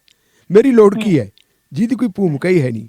ਪਹਿਲੀ ਗੱਲ ਤਾਂ ਆਪਾਂ ਨੂੰ ਇਹ ਦੇਖਣੀ ਪੈਣੀ ਹੈ ਕਿ BJP ਕੋਲੇ ਵਿਧਾਇਕ ਕਿੰਨੇ ਹੈ। BJP ਕੋਲੇ ਸਿਰਫ 2 ਵਿਧਾਇਕ ਹੈ, ਅਕਾਲੀ ਦਲ ਕੋਲੇ 3 ਵਿਧਾਇਕ ਹੈ, BSP ਕੋਲੇ 1 ਹੈ, ਔਰ ਕਾਂਗਰਸ ਪਾਰਟੀ ਕੋਲੇ 18 ਤੇ 1 ਆਜ਼ਾਦ ਹੈ। ਜੇ ਇਹਨਾਂ ਸਾਰਿਆਂ ਨੂੰ ਵੀ ਆਪਾਂ ਮਿਲਾ ਲਈਏ, ਪਹਿਲੀ ਗੱਲ ਤਾਂ ਇਹ ਕਿ ਜਿਹੜੀਆਂ ਇਹਨਾਂ ਦੀ ਵਿਚਾਰਧਾਰਕ ਪਹੁੰਚ ਅਲੱਗ-ਅਲੱਗ ਹੈ, ਇੰਨਾ ਜ਼ਿਆਦਾ ਵਿਚਾਰਧਾਰਕ ਬਖਰੇਵਾਂ ਕਿ ਇਕੱਠੇ ਨਹੀਂ ਹੋ ਸਕਦੀ। BJP ਤੇ ਕਾਂਗਰਸ ਨਹੀਂ ਇਕੱਠੀ ਹੋ ਸਕਦੀ, ਅਕਾਲੀ ਦਲ ਤੇ ਕਾਂਗਰਸ ਨਹੀਂ ਇਕੱਠੇ ਹੋ ਸਕਦੇ, BSP ਅਕਾਲੀ ਦਲ ਤੋਂ ਸਿਵਾਏ ਹੋਰ ਕਿਸੇ ਨਾਲ ਜਾਣ ਨੂੰ ਤਿਆਰ ਨਹੀਂ। ਮੰਨ ਲਓ ਜੇ ਸਾਰੇ ਵੀ ਇਕੱਠੇ ਹੋ ਜਾਣ ਤੇ ਇਹ ਕੀ ਕਰ ਸਕਦੀ ਹੈ? ਜੇ ਸਾਰੇ ਇਕੱਠੇ ਹੋ ਜਾਣ ਤਾਂ ਫਿਰ ਇੰਨੀ ਕੁ ਸਫਲਤਾ ਹੋ ਸਕਦੀ ਹੈ ਇਹਨਾਂ ਨੂੰ ਕਿ ਜੇ ਇਹ ਬੇਭਰੋਸਗੀ ਦਾ ਮਤਾ ਪੇਸ਼ ਕਰਨ ਤਾਂ ਉਹ ਮਤਾ ਡਿਸਕਸ਼ਨ ਦੇ ਲਈ ਪ੍ਰਵਾਨ ਹੋ ਸਕਦਾ, ਲੇਕਿਨ ਉਹ ਮਤਾ ਪਾਸ ਨਹੀਂ ਹੋ ਸਕਦਾ ਜਿੰਨੀ ਮਰਜ਼ੀ ਇਹ ਕੋਸ਼ਿਸ਼ ਕਰ ਲਓ, ਕਿਉਂਕਿ ਜੇ ਆਮ ਆਦਮੀ ਪਾਰਟੀ ਦੀ ਸਰਕਾਰ ਨੂੰ, ਮਾਨ ਸਰਕਾਰ ਨੂੰ ਡੀਸਟੇਬਲਾਈਜ਼ ਕਰਨਾ ਹੋਵੇ ਤਾਂ ਇਹਨਾਂ ਨੂੰ 2/3 ਮੈਜੋਰਿਟੀ ਚਾਹੀਦੀ ਹੈ। 2/3 ਬੰਦੇ ਜੇ ਟੁੱਟਣਗੇ ਤਾਂ ਫਿਰ ਉਹ ਇੱਕ ਅਲੱਗ ਪਾਰਟੀ ਦਾ ਰੂਪ ਅਖਤਿਆਰ ਕਰ ਸਕਦੀ ਹੈ। ਤੇ 2/3 ਦੇ ਹਿਸਾਬ ਨਾਲ ਕੋਮਤਾ ਜੀ ਮੇਰੇ ਖਿਆਲ ਮੁਤਾਬਕ 60 ਵਿਧਾਇਕ ਚਾਹੀਦੇ ਹੈ। 60 ਵਿਧਾਇਕ ਜੇ ਟੁੱਟਣ ਵਾਲੀ ਗੱਲ ਹੈ ਤਾਂ ਫਿਰ ਜੋ ਕੇਜਰੀਵਾਲ ਸਾਹਿਬ ਨੇ ਕਿਹਾ ਸੀ ਜੀ ਸਾਡੇ ਕੋਲ ਤਾਂ ਹੀਰੇ ਆ 92 ਹੀਰੇ, ਇਹਦਾ ਮਤਲਬ ਫਿਰ ਹੀਰੇ ਖੋਟੇ ਸੀ। ਹੀਰੇ ਸੁੱਚੇ ਨਹੀਂ ਨਾ ਹੈਗੇ, ਹੀਰੇ ਤਾਂ ਫਿਰ ਖੋਟੇ ਹੋ ਗਏ। ਅਗਲੀ ਗੱਲ ਉਹ ਕਹਿੰਦੇ ਕਿ ਕੱਟੜੇ ਇਮਾਨਦਾਰ ਪਾਰਟੀ, ਜੇ ਕੱਟੜੇ ਇਮਾਨਦਾਰ ਪਾਰਟੀ ਹੈ, ਕੱਟੜੇ ਇਮਾਨਦਾਰ ਵਿਧਾਇਕ ਹੈ, ਤਾਂ ਫਿਰ ਐਂ ਕਿਉਂ ਕਹਿੰਦੇ ਵੀ ਵਿਕ ਜਾਣਗੇ? ਉਹ 25 ਕਰੋੜ ਕਹਿੰਦਾ ਕੋਈ, ਤੇ ਜੇ ਪਠਾਨ ਮਾਜਰਾ ਸਾਹਿਬ ਕਹਿੰਦੇ ਜੀ ਮੈਨੂੰ ਤਾਂ 100 ਕਰੋੜ ਦੀ ਪੇਸ਼ਕਸ਼ ਕੀਤੀ ਹੈ, ਤਾਂ ਫਿਰ ਆਪਾਂ ਨੂੰ ਪਠਾਨ ਮਾਜਰਾ ਸਾਹਿਬ ਦਾ ਜੋ ਉਹਨਾਂ ਨੇ ਕਥਨ ਕੀਤਾ, ਇਸ ਕਥਨ ਨੂੰ ਉਹਨਾਂ ਦੀ ਜਾਤੀ ਜ਼ਿੰਦਗੀ 'ਚੋਂ ਦੇਖ ਸਕਦੇ ਹੈ। ਉਹਨਾਂ ਦੀ ਜਿਹੜੀ ਸੈਕੰਡ ਵਾਈਫ ਹੈ ਉਹਨੇ ਕਿਹਾ ਜੀ ਮੇਰੇ ਨਾਲ ਧਰੋ ਕਮਾਇਆ ਇਹਨਾਂ ਨੇ, ਇਹਨਾਂ ਨੇ ਆਪਣੀ ਪਹਿਲੀ ਪਤਨੀ ਨਾਲ ਤਲਾਕ ਲਏ ਤੋਂ ਬਗੈਰ, ਔਰ ਮੈਥੋਂ ਇਹ ਗੱਲ ਛੁਪਾ ਕੇ ਰੱਖੀ ਕਿ ਉਹਨਾਂ ਨੇ ਤਲਾਕ ਨਹੀਂ ਲਿਆ ਹੋਇਆ, ਤੇ ਮੇਰੇ ਨਾਲ ਸੈਕੰਡ ਮੈਰਿਜ ਕਰਕੇ ਉਹਨਾਂ ਨੇ ਮੇਰੇ ਨਾਲ ਇੱਕ ਧਰੋ ਕਮਾਇਆ ਵਾ, ਮੇਰੀ ਇੱਜ਼ਤ ਨਾਲ ਖਿਲਵਾੜ ਕੀਤਾ, ਇਹ ਗੱਲ ਕਹਿੰਦੀ ਹੈ। ਔਰ ਉਹ ਤੋਂ ਬਾਅਦ ਤੁਸੀਂ ਦੇਖੋ ਕਿ ਜੇ ਹੀਰਿਆਂ ਦੀ ਸਰਕਾਰ ਹੈ, ਸੱਚੀ ਸੁੱਚੀ ਸਰਕਾਰ ਹੈ, ਉਸ ਮੈਡਮ ਨੇ ਜਿਸ ਢੰਗ ਦੇ ਨਾਲ ਆਪਣੀ ਕੰਪਲੇਂਟ ਕੀਤੀ ਸੀ, ਉਸ ਕੰਪਲੇਂਟ ਦੇ ਉੱਤੇ ਕਾਰਵਾਈ ਹੋਣੀ ਚਾਹੀਦੀ ਸੀ, ਲੇਕਿਨ ਉਹਦੀ ਕੰਪਲੇਂਟ ਤੇ ਕਾਰਵਾਈ ਹੋਣ ਦੀ ਬਜਾਏ ਉਲਟਾ ਉਹਦੇ ਖਿਲਾਫ ਕੇਸ ਰਜਿਸਟਰ ਹੁੰਦਾ ਹੈ। ਇਹਦੇ ਤੋਂ ਆਪਾਂ ਅੰਦਾਜ਼ਾ ਲਾ ਸਕਦੇ ਕਿ ਬੰਦਿਆਂ ਤੇ ਇਤਵਾਰ ਕੀਤਾ ਜਾਵੇ ਤਾਂ ਕਿਵੇਂ ਕੀਤਾ ਜਾਵੇ, ਕਿਸ ਆਧਾਰ ਤੇ ਕੀਤਾ ਜਾਵੇ। ਪਠਾਨ ਮਾਜਰਾ ਸਾਹਿਬ ਨੇ ਕਹਿ ਜ਼ਰੂਰ ਦਿੱਤਾ, ਲੇਕਿਨ ਇਹ ਗੱਲ ਮੰਨਣਯੋਗ ਨਹੀਂ ਹੈ ਜੀ। ਜੀ ਬਿਲਕੁਲ ਬਿਲਕੁਲ। ਹੁਣ ਜੇ ਅਸੀਂ ਰਾਜਸਥਾਨ ਦੀ ਗੱਲ ਕਰੀਏ ਤੇ ਕਾਂਗਰਸ ਦੇ ਜਿਹੜੇ ਕੌਮੀ ਪ੍ਰਧਾਨ ਦੀ ਚੋਣ ਜਿਹੜੀ ਕਰਨੀ ਸੀਗੀ, ਲੱਗਦਾ ਸੀ ਕਿ ਇੱਕ ਨਵਾਂ ਰਾਜਨੀਤਿਕ ਦਾਅਪੇਚ ਖੇਡ ਕੇ ਜਿਹੜਾ ਆ ਉਹ ਕਾਂਗਰਸ ਨੂੰ ਜਿਹੜਾ ਮਜ਼ਬੂਤ ਕਰਨ ਦੀਆਂ ਕੋਸ਼ਿਸ਼ਾਂ 'ਚ ਲੱਗੀ ਹੋਈ ਹੈ ਹਾਈ ਕਮਾਂਡ। ਤੋਂ ਉਹ ਕਰਦਿਆਂ ਰਾਜਸਥਾਨ ਵਿੱਚ ਵੱਖਰਾ ਜਿਹੜਾ ਖਲਾਰਾ ਪੈ ਗਿਆ ਸੀ। ਤੋ ਹੁਣ ਜਿਹੜੇ ਨਾਮ ਗਹਿਲੋਤ ਦਾ ਆ ਰਿਹਾ ਸੀਗਾ, ਉਸ ਤੋਂ ਬਾਅਦ ਹੁਣ ਮਲਿਕਾਰਜੁਨ ਖੜਗੇ ਉਹਨਾਂ ਦਾ ਜਿਹੜਾ ਪਾਰਟੀ ਪ੍ਰਧਾਨ ਵਜੋਂ ਨਾਮ ਆ ਰਿਹਾ, ਤੇ ਨਾਲ ਦੇ ਨਾਲ ਰਾਜਸਥਾਨ ਦੀ ਤਸਵੀਰ ਬਾਰੇ ਕੀ ਕਹੋਗੇ? ਦੇਖੋ ਕੋਮਤਾ ਜੀ, ਇਹ ਹੁਣ ਲਗਭਗ ਸਪਸ਼ਟ ਹੋ ਚੁੱਕਿਆ ਹੈ ਕਿ ਕਾਂਗਰਸ ਦੇ ਅਗਲੇ ਪ੍ਰੈਜ਼ੀਡੈਂਟ ਹੈ ਜਿਹੜੇ ਉਹ ਬਣਨਗੇ ਮਲਕ ਅਰਜੁਨ ਖੜਗੇ, ਕਿਉਂਕਿ ਮਲਕ ਅਰਜੁਨ ਖੜਗੇ ਨੇ ਜਿਹੜੇ ਆਪਣਾ ਨੋਮੀਨੇਸ਼ਨ ਪੇਪਰ ਫਾਈਲ ਕੀਤਾ ਹੈ, ਉਸ ਨੋਮੀਨੇਸ਼ਨ ਪੇਪਰ ਨੂੰ ਜਿਨ੍ਹਾਂ ਬੰਦਿਆਂ ਨੇ ਸਪੋਰਟ ਕੀਤੀ ਹੈ, ਜਿਨ੍ਹਾਂ ਨੇ ਪ੍ਰਸਤਾਵ ਪੇਸ਼ ਕੀਤਾ ਹੈ, ਉਹਨਾਂ ਦੀ ਗਿਣਤੀ ਥੋੜ੍ਹੀ ਨਹੀਂ, ਉਹਨਾਂ ਦੀ ਬਹੁਤ ਜ਼ਿਆਦਾ ਹੈ। ਉਸ ਗਿਣਤੀ ਤੋਂ ਪਤਾ ਲੱਗਦਾ ਕਿ ਇਹਨਾਂ ਦੇ ਕੋਲੇ ਕਿੱਡੀ ਵੱਡੀ ਮਤਲਬ ਜਿਹੜੀ ਹੈਗੀ ਹੈ ਸਮਰਥਨ ਦੀ ਇੱਕ ਗਿਣਤੀ ਹੈ। ਉਹ ਜੋ ਉਹਨਾਂ ਨੇ ਕਿਹਾ ਉਹਦੇ ਤੋਂ ਮਤਲਬ ਆਪਾਂ ਅੰਦਾਜ਼ਾ ਸਹਿਜੇ ਲਾ ਸਕਦੇ ਹਾਂ। ਦੂਜੇ ਪਾਸੇ ਉਹਨਾਂ ਦੇ ਮੁਕਾਬਲੇ ਜਿਹਨਾਂ ਦੋ ਬੰਦਿਆਂ ਨੇ ਨੋਮੀਨੇਸ਼ਨ ਪੇਪਰ ਫਾਈਲ ਕੀਤੇ, ਉਹਨਾਂ ਦੇ ਵਿੱਚੋਂ ਇੱਕ ਸ਼ਸ਼ੀ ਥਰੂਰ ਹੈ। ਸ਼ਸ਼ੀ ਥਰੂਰ ਨੂੰ ਮੇਰਾ ਖਿਆਲ 7-8 ਬੰਦਿਆਂ ਨੇ ਪ੍ਰਪੋਜ਼ ਕੀਤਾ ਹੈ, ਔਰ ਤੀਸਰੇ ਜਿਹੜੇ ਹੈਗੇ ਆ ਉਹ ਹੈ KN ਤ੍ਰਿਪਾਠੀ। ਇਹ ਝਾਰਖੰਡ ਦੇ ਇੱਕ ਲੀਡਰ ਹੈ, ਔਰ ਝਾਰਖੰਡ ਦੇ ਲੀਡਰ ਹੋਣ ਦੇ ਨਾਤੇ ਇਹਨਾਂ ਦੇ ਕੋਲ ਕੋਈ ਬਹੁਤਾ ਆਪਾਂ ਨਹੀਂ ਕਹਿ ਸਕਦੇ ਸਮਰਥਨ ਹੈ, ਕੋਈ ਐਡੀ ਵੱਡੀ ਗੱਲ ਨਹੀਂ। ਜਿਹੜੇ ਜ਼ਿਆਦਾ ਲੋਕਾਂ ਨੇ ਇਹਨਾਂ ਦੀ ਮਦਦ ਕੀਤੀ ਹੈ, ਇਹਨਾਂ ਨੂੰ ਪ੍ਰਪੋਜ਼ ਕੀਤਾ ਹੈ ਖੜਗੇ ਸਾਹਿਬ ਨੂੰ, ਉਹਨਾਂ ਲੋਕਾਂ ਦੇ ਵਿੱਚ G23 ਦੇ ਦੋ ਵੱਡੇ ਲੀਡਰ ਵੀ ਹੈਗੇ ਹੈ। ਜਿਵੇਂ ਮਿਸਾਲ ਦੇ ਤੌਰ 'ਤੇ ਦੇਖੀਏ ਆਪਾਂ ਆਨੰਦ ਸ਼ਰਮਾ ਵੀ ਹੈਗੇ ਹੈ, ਔਰ ਮਨੀਸ਼ ਤਿਵਾੜੀ ਵੀ ਹੈ। ਪਹਿਲਾਂ ਮਨੀਸ਼ ਤਿਵਾੜੀ ਦਾ ਨਾਂ ਆ ਰਿਹਾ ਸੀ ਕਿ ਸ਼ਾਇਦ ਮਨੀਸ਼ ਤਿਵਾੜੀ ਆਪ ਚੋਣ ਲੜਨ, ਪਰ ਲਾਸਟ ਮੂਮੈਂਟ ਦੇ ਉੱਤੇ ਉਹਨਾਂ ਨੇ ਆਪ ਚੋਣ ਲੜਨ ਤੋਂ ਥੋੜ੍ਹਾ ਜਿਹਾ ਪਾਸੇ ਕੀਤਾ ਹੈ ਕਿ ਮੈਨੂੰ ਚੋਣ ਲੜਨ ਦੀ ਕੋਈ ਲੋੜ ਨਹੀਂ, ਔਰ ਉਹਨਾਂ ਨੇ ਖੜਗੇ ਸਾਹਿਬ ਦੀ ਮਦਦ ਕੀਤੀ ਹੈ। ਖੜਗੇ ਸਾਹਿਬ ਦੇ ਨਾਲ ਉਹਨਾਂ, ਅਤੇ ਇਹ ਤੋਂ ਲੱਗਦਾ ਵੀ ਬਹੁਤ ਵੱਡੀ ਗੱਲ ਹੈ।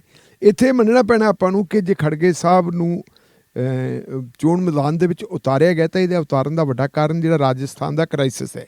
ਸ਼ੁਰੂ ਦੇ ਵਿੱਚ ਜਿਹੜਾ ਹੈਗਾ ਅਸ਼ੋਕ ਗਹਿਲੋਤ ਦਾ ਨਾਂ ਆ ਰਿਹਾ ਸੀ ਕਿ ਅਸ਼ੋਕ ਗਹਿਲੋਤ ਹੀ ਪ੍ਰਧਾਨ ਬਣਨਗੇ ਆਲ ਇੰਡੀਆ ਕਾਂਗਰਸ ਕਮੇਟੀ ਦੇ, ਕਿਉਂਕਿ ਉਹ ਨਹਿਰੂ ਗਾਂਧੀ ਖਾਨਦਾਨ ਦੇ ਪੂਰੇ ਲੋਇਲ ਹੈ।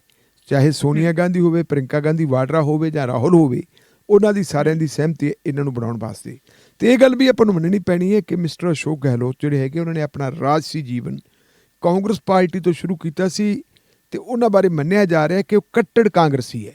ਵਿਚਾਰਧਾਰਾ ਦੇ ਨਾਲ ਉਹ ਕਿਸੇ ਕਿਸਮ ਦਾ ਸਮਝੌਤਾ ਨਹੀਂ ਕਰ ਸਕਦੇ। ਪੰਜਾਬ ਦੇ ਵਿੱਚ ਇੱਕ ਕ੍ਰਾਈਸਿਸ ਪੈਦਾ ਹੋਇਆ, ਔਰ ਉਸ ਕ੍ਰਾਈਸਿਸ ਦੇ ਚੱਲਦਿਆਂ ਕੈਪਟਨ ਅਮਰਿੰਦਰ ਸਿੰਘ ਨੂੰ ਲਾਂਭੇ ਕੀਤਾ। ਹਾਲਾਂਕਿ ਕੈਪਟਨ ਅਮਰਿੰਦਰ ਸਿੰਘ 2 ਵਾਰੀ ਕਾਂਗਰਸ ਪਾਰਟੀ ਦੇ ਮੁੱਖ ਮੰਤਰੀ ਵੀ ਰਹਿ ਚੁੱਕੇ ਹੈ, ਪਾਰਲੀਮੈਂਟ ਦੇ ਮੈਂਬਰ ਵੀ 2 ਵਾਰੀ ਰਹਿ ਚੁੱਕੇ ਹੈ। 1980 ਦੇ ਵਿੱਚ ਬਣੇ ਸੀ, ਫਿਰ ਉਹਨਾਂ ਨੇ 2012 ਦੇ ਵਿੱਚ ਇਹਨਾਂ ਨੂੰ 2014 ਦੇ ਵਿੱਚ ਹਰਾਇਆ ਸੀ ਜੇਤਲੀ ਸਾਹਿਬ ਹੋਰਾਂ ਨੂੰ। ਲੇਕਿਨ ਜਦੋਂ ਉਹਨਾਂ ਨੂੰ ਮੁੱਖ ਮੰਤਰੀ ਦੇ ਅਹੁਦੇ ਤੋਂ ਲਾਹ ਦਿੱਤਾ ਗਿਆ, ਅਤੇ ਬਾਅਦ ਦੇ ਵਿੱਚ ਉਹਨਾਂ ਨੇ ਆਪਣੀ ਅਲੱਗ ਪਾਰਟੀ ਬਣਾ ਲਈ, ਪੰਜਾਬ ਲੋਕ ਕਾਂਗਰਸ, ਅਤੇ ਫਿਰ ਪੰਜਾਬ ਲੋਕ ਕਾਂਗਰਸ ਨੂੰ ਪਿਛਲੇ ਦਿਨਾਂ ਦੇ ਵਿੱਚ ਮਰਜ ਕੀਤਾ BJP ਦੇ ਵਿੱਚ, ਅਤੇ ਅੱਜ ਉਹ BJP ਦਾ ਝੰਡਾ ਲੈ ਕੇ ਪੰਜਾਬ ਦੇ ਵਿੱਚ ਜਿਹੜੇ ਹੈਗੇ ਮੈਦਾਨ ਦੇ ਵਿੱਚ ਨਿਤਰੇ ਹੋਏ। ਗਹਿਲੋਤ ਬਾਰੇ ਇਹ ਸਮਝਿਆ ਜਾਂਦਾ ਸੀ ਕਿ ਗਹਿਲੋਤ ਅਜਿਹੀ ਕੋਈ ਕਿਸੇ ਕਿਸਮ ਦੀ ਜਿਹੜੀ ਹੈ ਉਹ ਪੇਸ਼ਕਦਮੀ ਨਹੀਂ ਕਰਨਗੇ ਕਿ ਭਾਰਤੀ ਜਨਤਾ ਪਾਰਟੀ ਨਾਲ ਚਲੇ ਜਾਣ। ਲੇਕਿਨ ਇਹ ਗੱਲ ਆਪਾਂ ਨੂੰ ਮੰਨਣੀ ਪੈਣੀ ਹੈ ਕਿ ਜਿਹੜਾ ਅਸ਼ੋਕ ਗਹਿਲੋਤ ਹੈ, ਅਸ਼ੋਕ ਗਹਿਲੋਤ ਦੇ ਸੰਬੰਧ ਸਚਿਨ ਪਾਇਲਟ ਦੇ ਨਾਲ ਚੰਗੇ ਨਹੀਂ। ਅਤੇ ਇਹਦਾ ਇੱਕ ਵੱਡਾ ਕਾਰਨ ਹੈ ਕਿ ਜਦੋਂ ਸਚਿਨ ਪਾਇਲਟ ਪ੍ਰਦੇਸ਼ ਕਾਂਗਰਸ ਕਮੇਟੀ ਰਾਜਸਥਾਨ ਦੇ ਪ੍ਰਧਾਨ ਹੁੰਦੇ ਸੀ, ਆਮ ਤੌਰ ਦੇ ਉੱਤੇ ਜਦੋਂ ਟਿਕਟਾਂ ਦੀ ਅਲੋਟਮੈਂਟ ਕੀਤੀ ਜਾਂਦੀ ਹੈ ਅਤੇ ਉਹਦੇ ਵਿੱਚ ਜ਼ਿਆਦਾ ਪ੍ਰਧਾਨ ਦੀ ਹੀ ਚੱਲਦੀ ਹੁੰਦੀ ਹੈ।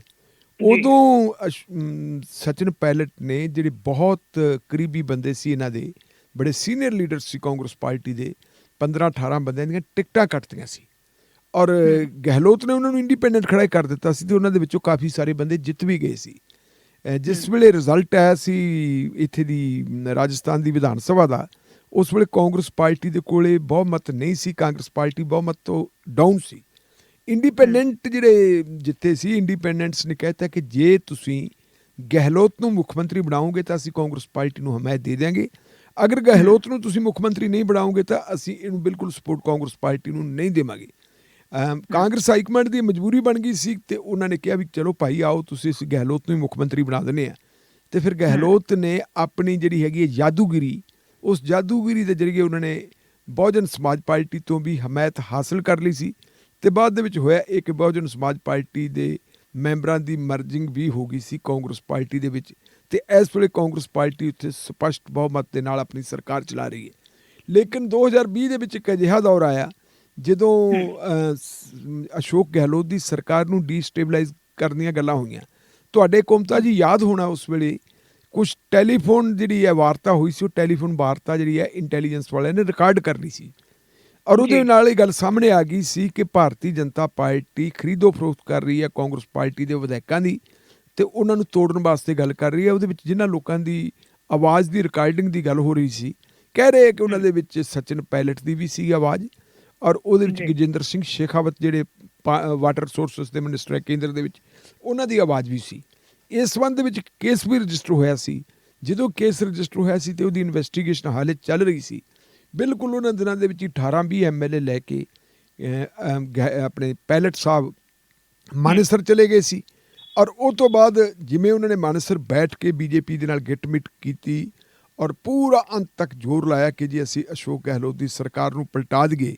ਮਾਨਯੋਗ ਜਿਹੜਾ ਹੈਗਾ ਸਪੀਕਰ ਆਪਣੇ ਗਵਰਨਰ ਸਾਹਿਬ, ਉਹਨਾਂ ਦਾ ਵੀ ਇਸਤੇਮਾਲ ਕੀਤਾ। ਜਿਹੜੀਆਂ ਗੱਲਾਂ ਹੁਣ ਆਪਾਂ ਇੱਥੇ ਕਰ ਰਹੇ ਹਾਂ, ਪੰਜਾਬ ਦੇ ਵਿੱਚ ਵੀ ਸਪੀਕਰ ਆਪਣਾ ਗਵਰਨਰ ਸਾਹਿਬ ਨੇ ਇਜਾਜ਼ਤ ਨਹੀਂ ਦਿੱਤੀ ਆਮ ਆਦਮੀ ਪਾਰਟੀ ਦੀ ਸਰਕਾਰ ਨੂੰ। ਇਹੀ ਸਥਿਤੀ ਉਸ ਵੇਲੇ ਸੀ ਜਦੋਂ ਅਸ਼ੋਕ ਗਹਿਲੋਤ ਤੇ ਕੋਸ਼ਿਸ਼ ਕਰ ਰਹੇ ਸੀ ਕਿ ਬਈ ਮੈਂ ਬਹੁਮਤ ਸਾਬਤ ਕਰਨਾ ਅਤੇ ਮੈਨੂੰ ਅਜਲਾਸ ਸੱਦਣ ਦੀ ਇਜਾਜ਼ਤ ਦਿੱਤੀ ਜਾਵੇ, ਅਤੇ ਇਜਾਜ਼ਤ ਨਹੀਂ ਸੀ ਦਿੱਤੀ। ਕਾਫੀ ਉਹ ਮਾਮਲਾ ਉਦੋਂ ਗਰਮਾਇਆ ਸੀ ਅਤੇ ਮਾਮਲਾ ਸੁਪਰੀਮ ਕੋਰਟ ਤੱਕ ਪਹੁੰਚਿਆ ਸੀ। ਕਿਉਂਕਿ ਇੱਕ ਵਾਰੀ ਮੈਂ ਇੱਥੇ ਸਪਸ਼ਟ ਕਰ ਦੇਵਾਂ ਸਾਡੇ ਸਰੋਤਿਆਂ ਵਾਸਤੇ ਕਿ ਜੇ ਇੱਕ ਵਾਰੀ ਸਰਕਾਰ ਦੇ ਹੱਕ ਵਿੱਚ ਭਰੋਸਾ ਪ੍ਰਗਟ ਕਰ ਦੇਵੇ ਅਸੈਂਬਲੀ ਦੀ ਬਹੁਤ ਸੰਮਤੀ, ਤਾਂ 6 ਮਹੀਨੇ ਉਹਨਾਂ ਨੂੰ ਦੁਬਾਰਾ ਜਿਹੜਾ ਹੈਗਾ ਉਹ ਭਰੋਸਗੀ ਦਾ ਮਤਾ ਪ੍ਰਵਾਨ ਕਰਵਾਉਣ ਦੀ ਲੋੜ ਨਹੀਂ ਪੈਂਦੀ। ਘੱਟੋ ਘੱਟ 6 ਮਹੀਨੇ ਲਈ ਸਰਕਾਰ ਨੂੰ ਜੀਵਨਦਾਨ ਮਿਲ ਜਾਂਦਾ ਹੈ। ਤਾਂ ਬੜੀ ਮੁਸ਼ਕਿਲ ਦੇ ਨਾਲ ਉਹਨਾਂ ਨੇ ਫਿਰ ਆਪਦੀ ਉਹ ਜਿਹੜੀ ਇਹ ਗੱਲ ਸੰਭਾਲੀ। ਇਹਦੇ ਨਾਲ ਹੀ ਮੈਂ ਇਹ ਵੀ ਥੋੜ੍ਹਾ ਜਿਹਾ ਜ਼ਿਕਰ ਇੱਥੇ ਕਰ ਹੀ ਦੇਵਾਂ ਕਿ ਜਿਹੜੀ ਭਾਰਤੀ ਜਨਤਾ ਪਾਰਟੀ ਦੀ ਯੂਨਿਟ ਹੈ ਰਾਜਸਥਾਨ ਦੀ, ਉਹਦੇ ਵਿੱਚ ਵੀ ਸਭ ਅੱਛਾ ਨਹੀਂ। ਵਸੁੰਧਰਾ ਰਾਜੇ ਜਿਹੜੀ ਬੜੀ ਵੱਡੀ ਲੀਡਰ ਹੈ, ਵਸੁੰਧਰਾ ਰਾਜੇ ਦੇ ਸਬੰਧ ਮੁੱਖ ਮੰਤਰੀ ਪ੍ਰਧਾਨ ਮੰਤਰੀ ਨਰਿੰਦਰ ਮੋਦੀ ਔਰ ਗ੍ਰਹਿ ਮੰਤਰੀ ਅਮਿਤ ਸ਼ਾਹ ਹੋਰਾਂ ਦੇ ਨਾਲ ਕੋਈ ਬਹੁਤੇ ਚੰਗੇ ਨਹੀਂ। ਇਹੀ ਕਾਰਨ ਹੈ ਕਿ ਉਹਨਾਂ ਨੇ ਵਸੁੰਧਰਾ ਰਾਜੇ ਨੂੰ ਵਿਰੋਧੀ ਧਿਰ ਦਾ ਆਗੂ ਨਹੀਂ ਸੀ ਬਣ ਦਿੱਤਾ ਅਤੇ ਵਿਰੋਧੀ ਧਿਰ ਦਾ ਆਗੂ ਉੱਥੇ ਕਿਸੇ ਨੂੰ ਹੋਰ ਬਣਾ ਦਿੱਤਾ ਸੀ। ਵਿਰੋਧੀ ਧਿਰ ਦੇ ਆਗੂ ਨਾ ਬਣਨ ਦੀ ਸੂਰਤ ਦੇ ਵਿੱਚ ਵਸੁੰਧਰਾ ਰਾਜੇ ਦੇ ਕੋਲੇ ਜੈਪੁਰ ਰਾਜਧਾਨੀ ਦੇ ਵਿੱਚ ਕੋਈ ਮਕਾਨ ਨਹੀਂ ਸੀ ਰਹਿੰਦਾ। ਜੇ ਉਹ ਵਿਰੋਧੀ ਧਿਰ ਦੀ ਆਗੂ ਬਣ ਜਾਂਦੀ ਤਾਂ ਉਹਨੂੰ ਮਕਾਨ ਮਿਲ ਜਾਣਾ ਸੀ। ਇੱਥੇ ਇਹਦੀ ਜਾਦੂਗਰੀ ਦੇਖਣੀ ਪੈਣੀ ਹੈ ਆਪਣੇ ਦੀ ਗਹਿਲੋਤ ਦੀ, ਕਿ ਗਹਿਲੋਤ ਹੋਣਾ ਨੇ ਸਾਬਕਾ ਮੁੱਖ ਮੰਤਰੀ ਵਜੋਂ ਉਹਨਾਂ ਨੂੰ ਇੱਕ ਸਰਕਾਰੀ ਰਿਹਾਇਸ਼ ਜਿਹੜੀ ਉਹ ਅਲਾਟ ਕਰਤੀ ਸੀ। ਸੋ ਉਹਨੂੰ ਕਿਸੇ ਹੱਦ ਤੱਕ ਜਿਹੜੀ ਅੰਦਰ ਖਾਤੇ ਬੀਬੀ ਵਸੁੰਧਰਾ ਰਾਜੇ ਦੀ ਹਮਾਇਤ ਹਾਸਲ ਸੀ ਅਤੇ ਸਰਕਾਰ ਨੂੰ ਜਿਹੜਾ ਖਤਰਾ ਪੇਸ਼ ਹੋਇਆ ਸੀ ਉਹ ਖਤਰੇ ਤੋਂ ਬਚ ਸਕਦੀ ਸੀ।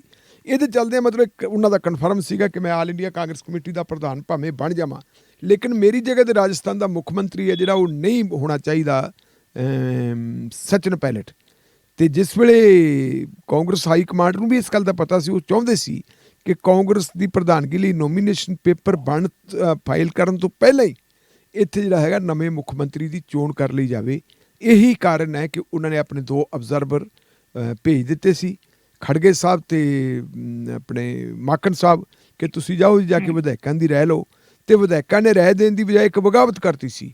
ਉਹਨਾਂ ਨੇ ਕਹਿ ਦਿੱਤਾ ਸੀਗਾ ਜੀ ਜਿਹੜੇ ਲੋਕ ਮਾਨੇਸਰ ਜਾ ਕੇ ਬੈਠੇ ਸੀ ਇਹ ਸਾਨੂੰ ਪ੍ਰਵਾਨ ਨਹੀਂ। ਜਦੋਂ ਉਹ ਉਸ ਮੀਟਿੰਗ ਦੇ ਵਿੱਚ ਨਾ ਗਏ ਤਾਂ ਫਿਰ ਇੱਕ ਅਨੁਸ਼ਾਸਨਹੀਨਤਾ ਦਾ ਮਾਮਲਾ ਬਣਿਆ। ਅਨੁਸ਼ਾਸਨਹੀਨਤਾ ਦੀ ਰਿਪੋਰਟ ਹੈ ਜਿਹੜੀ ਉਹ ਪੇਸ਼ ਕੀਤੀ ਸੋਨੀਆ ਗਾਂਧੀ ਕੋਲੇ। ਸੋਨੀਆ ਗਾਂਧੀ ਨੇ ਉਹਦੇ 'ਤੇ 3 ਬੰਦਿਆਂ ਨੂੰ ਜਿਹੜੇ ਹੈਗੇ ਨੋਟਿਸ ਜਾਰੀ ਕਰਤੇ। ਲੇਕਿਨ ਇਹ ਹੈਰਾਨੀ ਦੀ ਗੱਲ ਹੈ ਕਿ ਜਿਹਦੇ ਇਸ਼ਾਰੇ 'ਤੇ ਸਾਰਾ ਕੁਛ ਹੋਇਆ ਉਹਦੇ ਵਿੱਚ ਗਹਿਲੋਤ ਦਾ ਨਾਂ ਹੀ ਹੈ ਨਹੀਂ ਸੀ। ਫਿਰ ਗਹਿਲੋਤ ਸਾਹਿਬ ਜਾ ਕੇ ਸੋਨੀਆ ਗਾਂਧੀ ਨੂੰ ਮਿਲਦੇ ਹੈ ਔਰ ਉਹ ਜਾ ਕੇ ਇੱਕ ਖਿਮਾ ਜਾਚਨਾ ਵੀ ਕਰਦੇ ਹੈ ਕਿ ਜੀ ਮੈਂ ਬਹੁਤ ਦੁਖੀ ਹਾਂ, ਜਿਹੜੇ ਸਾਡੇ ਅਬਜ਼ਰਵਰ ਗਏ ਸੀ ਅਬਜ਼ਰਵਰਾਂ ਦੇ ਸਾਹਮਣੇ ਪੇਸ਼ ਹੋਣਾ ਚਾਹੀਦਾ ਸੀ ਵਿਧਾਇਕਾਂ ਨੂੰ, ਉਹ ਨਹੀਂ ਹੋਏ। ਮੈਂ ਆਪਣੇ ਆਪ ਨੂੰ ਗਿਲਟੀ ਮਹਿਸੂਸ ਕਰਦਾ, ਮੈਂ ਖਿਮਾ ਦਾ ਜਾਚਕ ਹਾਂ, ਮੈਨੂੰ ਮਾफ़ ਕਰ ਦਿਓ ਔਰ ਇਹਦੇ ਵਜੋਂ ਮੈਂ ਇਹ ਫੈਸਲਾ ਕਰਦਾ ਕਿ ਮੈਂ ਚੋਣ ਨਹੀਂ ਲੜੂੰਗਾ। 1.5 ਘੰਟੇ ਦੀ ਮੀਟਿੰਗ ਦੇ ਵਿੱਚ ਉਹ ਸੋਨੀਆ ਗਾਂਧੀ ਨੂੰ ਕਹਿ ਗਏ ਸੀ ਜੀ ਮੈਂ ਚੋਣ ਨਹੀਂ ਲੜਨੀ। ਮਕਸਦ ਸਾਫ਼ ਹੈ, ਇਹ ਨਹੀਂ ਕਿ ਉਹ ਆਲ ਇੰਡੀਆ ਕਾਂਗਰਸ ਕਮੇਟੀ ਦਾ ਪ੍ਰਧਾਨ ਨਹੀਂ ਸੀ ਬਣਨਾ ਚਾਹੁੰਦਾ, ਸਗੋਂ ਪ੍ਰਧਾਨਗੀ ਦੇ ਨਾਂ ਥੱਲੇ ਜਿਹੜੀ ਉਹ ਤੋਂ ਮੁੱਖ ਮੰਤਰੀ ਵਾਲੀ ਕੁਰਸੀ ਖੋਹੀ ਜਾ ਰਹੀ ਸੀ ਉਹ ਉਸ ਕੁਰਸੀ ਨੂੰ ਬਚਾਉਣਾ ਚਾਹੁੰਦਾ ਸੀ। ਇਹ ਪਤਾ ਸੀ ਅਸ਼ੋਕ ਗਹਿਲੋਤ ਨੂੰ ਕਿ ਜੇ ਮੈਂ ਪ੍ਰਧਾਨ ਬਣ ਗਿਆ ਜਾਂ ਮੈਂ ਨੋਮੀਨੇਸ਼ਨ ਪੇਪਰ ਫਾਈਲ ਕਰਨ ਤੋਂ ਪਹਿਲਾਂ ਇਸ ਗੱਲ ਲਈ ਤਿਆਰ ਹੋ ਜਾਣਾ ਕਿ ਤੁਸੀਂ ਵਿਧਾਇਕਾਂ ਦੀ ਰਾਏ ਲੈ ਲਓ। 1 ਲਾਈਨ ਦਾ ਰੈਜੂਲੇਸ਼ਨ ਹੀ ਪਾਸ ਕਰਵਾਉਣਾ ਸੀ, ਸਾਰੇ ਅਧਿਕਾਰ ਸੋਨੀਆ ਗਾਂਧੀ ਨੂੰ ਦਿੱਤੇ ਜਾਂਦੇ ਹੈ। ਇਹਨਾਂ ਹਾਲਾਤਾਂ ਦੇ ਵਿੱਚ ਜਿਹੜਾ ਸਚਿਨ ਪਾਇਲਟ ਨੇ ਮੁੱਖ ਮੰਤਰੀ ਬਣ ਜਾਣਾ ਹੈ, ਉਹ ਕਿਸੇ ਵੀ ਕੀਮਤ 'ਤੇ ਸਚਿਨ ਪਾਇਲਟ ਨੂੰ ਰਾਜਸਥਾਨ ਦਾ ਮੁੱਖ ਮੰਤਰੀ ਬਣਿਆ, ਨਹੀਂ ਦੇਖਣਾ ਚਾਹੁੰਦਾ। ਸੋ ਕਾਂਗਰਸ ਪਾਰਟੀ ਵਾਸਤੇ ਇੱਕ ਇਹ ਜਿਹੜੀ ਹੈ ਮੂੰਹ 'ਚ ਕੋੜ ਕਿਰਲੀ ਆ ਗਈ, ਖਾਂਦੇ ਆ ਤਾਂ ਕੋੜੀ ਤੇ ਜੇ ਛੱਡਦੇ ਆ ਉਹ ਕਲੰਕੀ। ਫਿਰ ਉਹਨਾਂ ਨੇ ਕਿਹਾ ਵਿੱਚ ਇਹੀ ਹੈ ਕਿ ਆਪਾਂ ਇੱਕ ਵਾਰੀ ਇਹ ਗੱਲ ਕਰ ਲਈਏ ਕਿ ਜੀ ਖੜਗੇ ਸਾਹਿਬ ਜਿਹੜੇ ਸਭ ਤੋਂ ਸੀਨੀਅਰ ਹੈ ਉਹਨਾਂ ਨੂੰ ਪ੍ਰਧਾਨ ਬਣਾ ਦਈਏ, ਤੇ ਹੁਣ ਪ੍ਰਧਾਨ ਬਣ ਗਏ। ਮੈਂ ਇੱਥੇ ਵੀ ਜ਼ਿਕਰ ਕਰ ਦੇਵਾਂ ਕਿ ਬਾਬੂ ਜਗਜੀਵਨ ਰਾਮ ਤੋਂ ਬਾਅਦ ਜਿਹੜੇ ਮਲਕ ਅਰਜੁਨ ਖੜਗੇ ਹੈ, ਇਹ ਦੂਜੇ ਵਿਅਕਤੀ ਹੈ ਜਿਹੜੇ ਦਲਿਤ ਭਾਈਚਾਰੇ 'ਚੋਂ ਆ ਕੇ ਕਾਂਗਰਸ ਪਾਰਟੀ ਦੇ ਪ੍ਰੈਜ਼ੀਡੈਂਟ ਬਣ ਗਏ।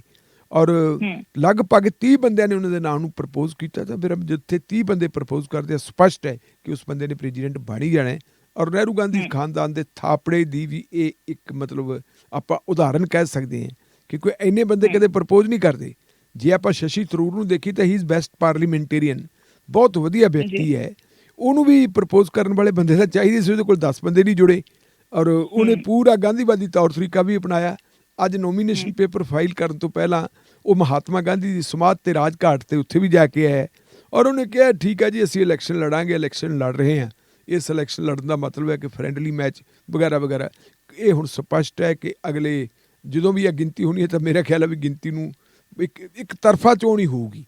ਇਹ ਥੋੜ੍ਹੀਆਂ ਬਹੁਤੀਆਂ ਵੋਟਾਂ ਪੈ ਜਾਣਗੀਆਂ ਥਰੂਰ ਨੂੰ ਔਰ ਉਹਨਾਂ ਨੂੰ ਜਿਹੜੇ ਆਪਣੇ ਝਾਰਖੰਡ ਵਾਲੇ ਹੈ, ਅਤੇ ਜ਼ਿਆਦਾ ਜਿਹੜੇ ਚਾਂਸਸ ਹੈਗੇ ਆ ਉਹ ਇਹਨਾਂ ਦੇ ਹੀ ਹੈ। ਖੜਗੇ ਸਾਹਿਬ ਦੇ ਲਗਭਗ ਉਹਨਾਂ ਦਾ ਜਿਹੜਾ ਪ੍ਰੈਜ਼ੀਡੈਂਟ ਬਣਨਾ ਯਕੀਨੀ ਹੈ ਜੀ। ਬਿਲਕੁਲ ਸਰ, ਜਿੰਨਾ ਵੀ ਇਹ ਜਿਹੜਾ ਕੌਮੀ ਪ੍ਰਧਾਨ ਚੁਣਨ ਦੇ ਲਈ ਰਾਜਸਥਾਨ 'ਚ ਵੀ ਜਿਹੜਾ ਖਲਾਰਾ ਪਾ ਬੈਠੇ, ਸੋ ਇਹਨਾਂ ਦਾ ਮੇਨ ਜਿਹੜਾ ਕਾਂਗਰਸ ਦਾ ਮਕਸਦ ਸੀਗਾ ਕਿ ਪਾਰਟੀ ਨੂੰ ਮਜ਼ਬੂਤ ਕਰਨਾ, ਕਿਉਂਕਿ ਗਾਂਧੀ ਪਰਿਵਾਰ ਤੋਂ ਬਾਹਰ ਜਿਹੜਾ ਪ੍ਰਧਾਨ ਬਣਾਉਣ ਦੇ ਲਈ ਵੀ ਵਾਰ-ਵਾਰ ਜਿਹੜਾ ਕਿਹਾ ਜਾ ਰਿਹਾ ਸੀ। ਸੋ ਹੁਣ ਲੱਗਦਾ ਕਿ ਮਲਿਕ ਅਰਜੁਨ ਖੜਗੇ ਜੇ ਪ੍ਰਧਾਨ ਬਣ ਜਾਂਦੇ ਨੇ ਤਾਂ ਕਾਂਗਰਸ ਨੂੰ ਫਾਇਦਾ ਹੋਏਗਾ, ਇਕਜੁੱਟ ਹੋ ਪਾਉਣਗੇ, ਜਾਂ ਜਿਹੜੀ ਕਾਫੀ ਜਿੱਦਾਂ ਹੁਣ ਦੇਖਦੇ ਹਾਂ ਕਿ ਪੂਰੇ ਦੇਸ਼ ਦੇ ਵਿੱਚ ਜੋ ਹਾਲ ਹੋਇਆ ਕਾਂਗਰਸ ਦਾ, ਉਸ ਤੋਂ ਕਿਤੇ ਨਾ ਕਿਤੇ ਇੰਪਰੂਵ ਹੋਏਗਾ। ਦੇਖੋ ਕਾਂਗਰਸ ਪਾਰਟੀ ਦੇ ਵਿੱਚ ਇੰਪਰੂਵਮੈਂਟ ਦੀਆਂ ਸੰਭਾਵਨਾਵਾਂ ਹੈਗੀਆਂ, ਕਿਉਂਕਿ ਜਿਸ ਢੰਗ ਦੇ ਨਾਲ ਰਾਹੁਲ ਗਾਂਧੀ ਨੇ ਭਾਰਤ ਜੋੜੋ ਯਾਤਰਾ ਸ਼ੁਰੂ ਕੀਤੀ ਹੈ, ਕੰਨਿਆ ਕੁਮਾਰੀ ਤੋਂ ਲੈ ਕੇ ਕਸ਼ਮੀਰ ਤੱਕ ਉਹਨਾਂ ਨੇ ਜਾਣਾ ਹੈ। ਜਿਵੇਂ ਉਹ ਲੋਕਾਂ ਦੇ ਵਿੱਚ ਜਾ ਰਹੇ ਆ, ਲੋਕਾਂ ਨੂੰ ਮਿਲ ਰਹੇ ਆ, ਲੋਕਾਂ 'ਚ ਉਹਨਾਂ ਨੂੰ ਭਰਪੂਰ ਜਿਹੜਾ ਹੈਗਾ ਹੁੰਗਾਰਾ ਵੀ ਮਿਲ ਰਿਹਾ ਹੈ, ਉਹਦੇ ਤੋਂ ਲੱਗਦਾ ਕਿ ਕਾਂਗਰਸ ਪਾਰਟੀ ਜਿਹੜੀ ਹੈਗੀ ਆ ਉਹ ਅੱਗੇ ਵੱਧ ਸਕਦੀ ਹੈ। ਇਹ ਗੱਲ ਠੀਕ ਹੈ ਕਿਸੇ ਹੱਦ ਤੱਕ ਵੀ ਕਾਂਗਰਸ ਪਾਰਟੀ ਨੂੰ ਇੱਕ ਜਿਹੜਾ ਹੈਗਾ 24 ਘੰਟੇ ਦਾ ਹੋਲ ਟਾਈਮਰ ਪ੍ਰਾਈਮ ਮਿਨਿਸਟਰ ਆਪਣਾ ਪ੍ਰੈਜ਼ੀਡੈਂਟ ਚਾਹੀਦਾ, ਅਤੇ ਹੋਲ ਟਾਈਮਰ ਪ੍ਰੈਜ਼ੀਡੈਂਟ ਨਹੀਂ ਸੀ। Sonia Gandhi whole timer president ਸੀ, ਪਰ ਉਹ ਵਿਚਾਰੀ ਦੀ ਬਦਕਿਸਮਤੀ ਹੈ ਕਿ ਉਮਰ ਵੱਡੀ ਹੋ ਗਈ। ਵੈਸੇ ਬਿਮਾਰ ਵੀ ਹੈ ਉਹ, ਆਪਾਂ ਨੂੰ ਇਹ ਨਹੀਂ ਪਤਾ ਉਹਦੀ ਬਿਮਾਰੀ ਕੀ ਹੈ, ਲੇਕਿਨ ਬਾਰ-ਬਾਰ ਉਹਨੂੰ ਬਾਹਰ ਵੀ ਜਾਣਾ ਪੈਂਦਾ, ਹੌਸਪੀਟਲ 'ਚ ਵੀ ਜਾਣਾ ਪੈਂਦਾ, ਇਲਾਜ ਕਰਵਾਉਣਾ ਪੈਂਦਾ ਹੈ। ਇਸ ਲਈ ਚਾਹੁਣ ਦੇ ਬਾਵਜੂਦ ਵੀ ਉਹ ਜੋ ਸਰਵਿਸ ਕਰਨ ਦੇਣਾ ਚਾਹੁੰਦੀ ਹੈ ਉਹ ਦੇ ਨਹੀਂ ਸਕਦੀ। ਉਹਦੀਆਂ ਜਿਹੜੀਆਂ ਸਰੀਰਕ ਮਜਬੂਰੀਆਂ ਉਹਨੂੰ ਮਜਬੂਰ ਕਰਦੀਆਂ। ਰਾਹੁਲ ਗਾਂਧੀ ਨੇ ਕੋਸ਼ਿਸ਼ ਕੀਤੀ ਸੀ, ਉਹਨਾਂ ਨੂੰ ਪਹਿਲਾਂ ਪ੍ਰੈਜ਼ੀਡੈਂਟ ਬਣਾਇਆ ਸੀ, ਲੇਕਿਨ 2019 ਦੀਆਂ ਚੋਣਾਂ ਤੋਂ ਬਾਅਦ ਉਹਨਾਂ ਨੇ ਇਹ ਸਪਸ਼ਟ ਕਹਿ ਦਿੱਤਾ ਸੀ ਕਿ ਨਹਿਰੂ ਗਾਂਧੀ ਖਾਨਦਾਨ ਦਾ ਕੋਈ ਵੀ ਵਿਅਕਤੀ ਪ੍ਰਧਾਨ ਨਹੀਂ ਬਣੂਗਾ।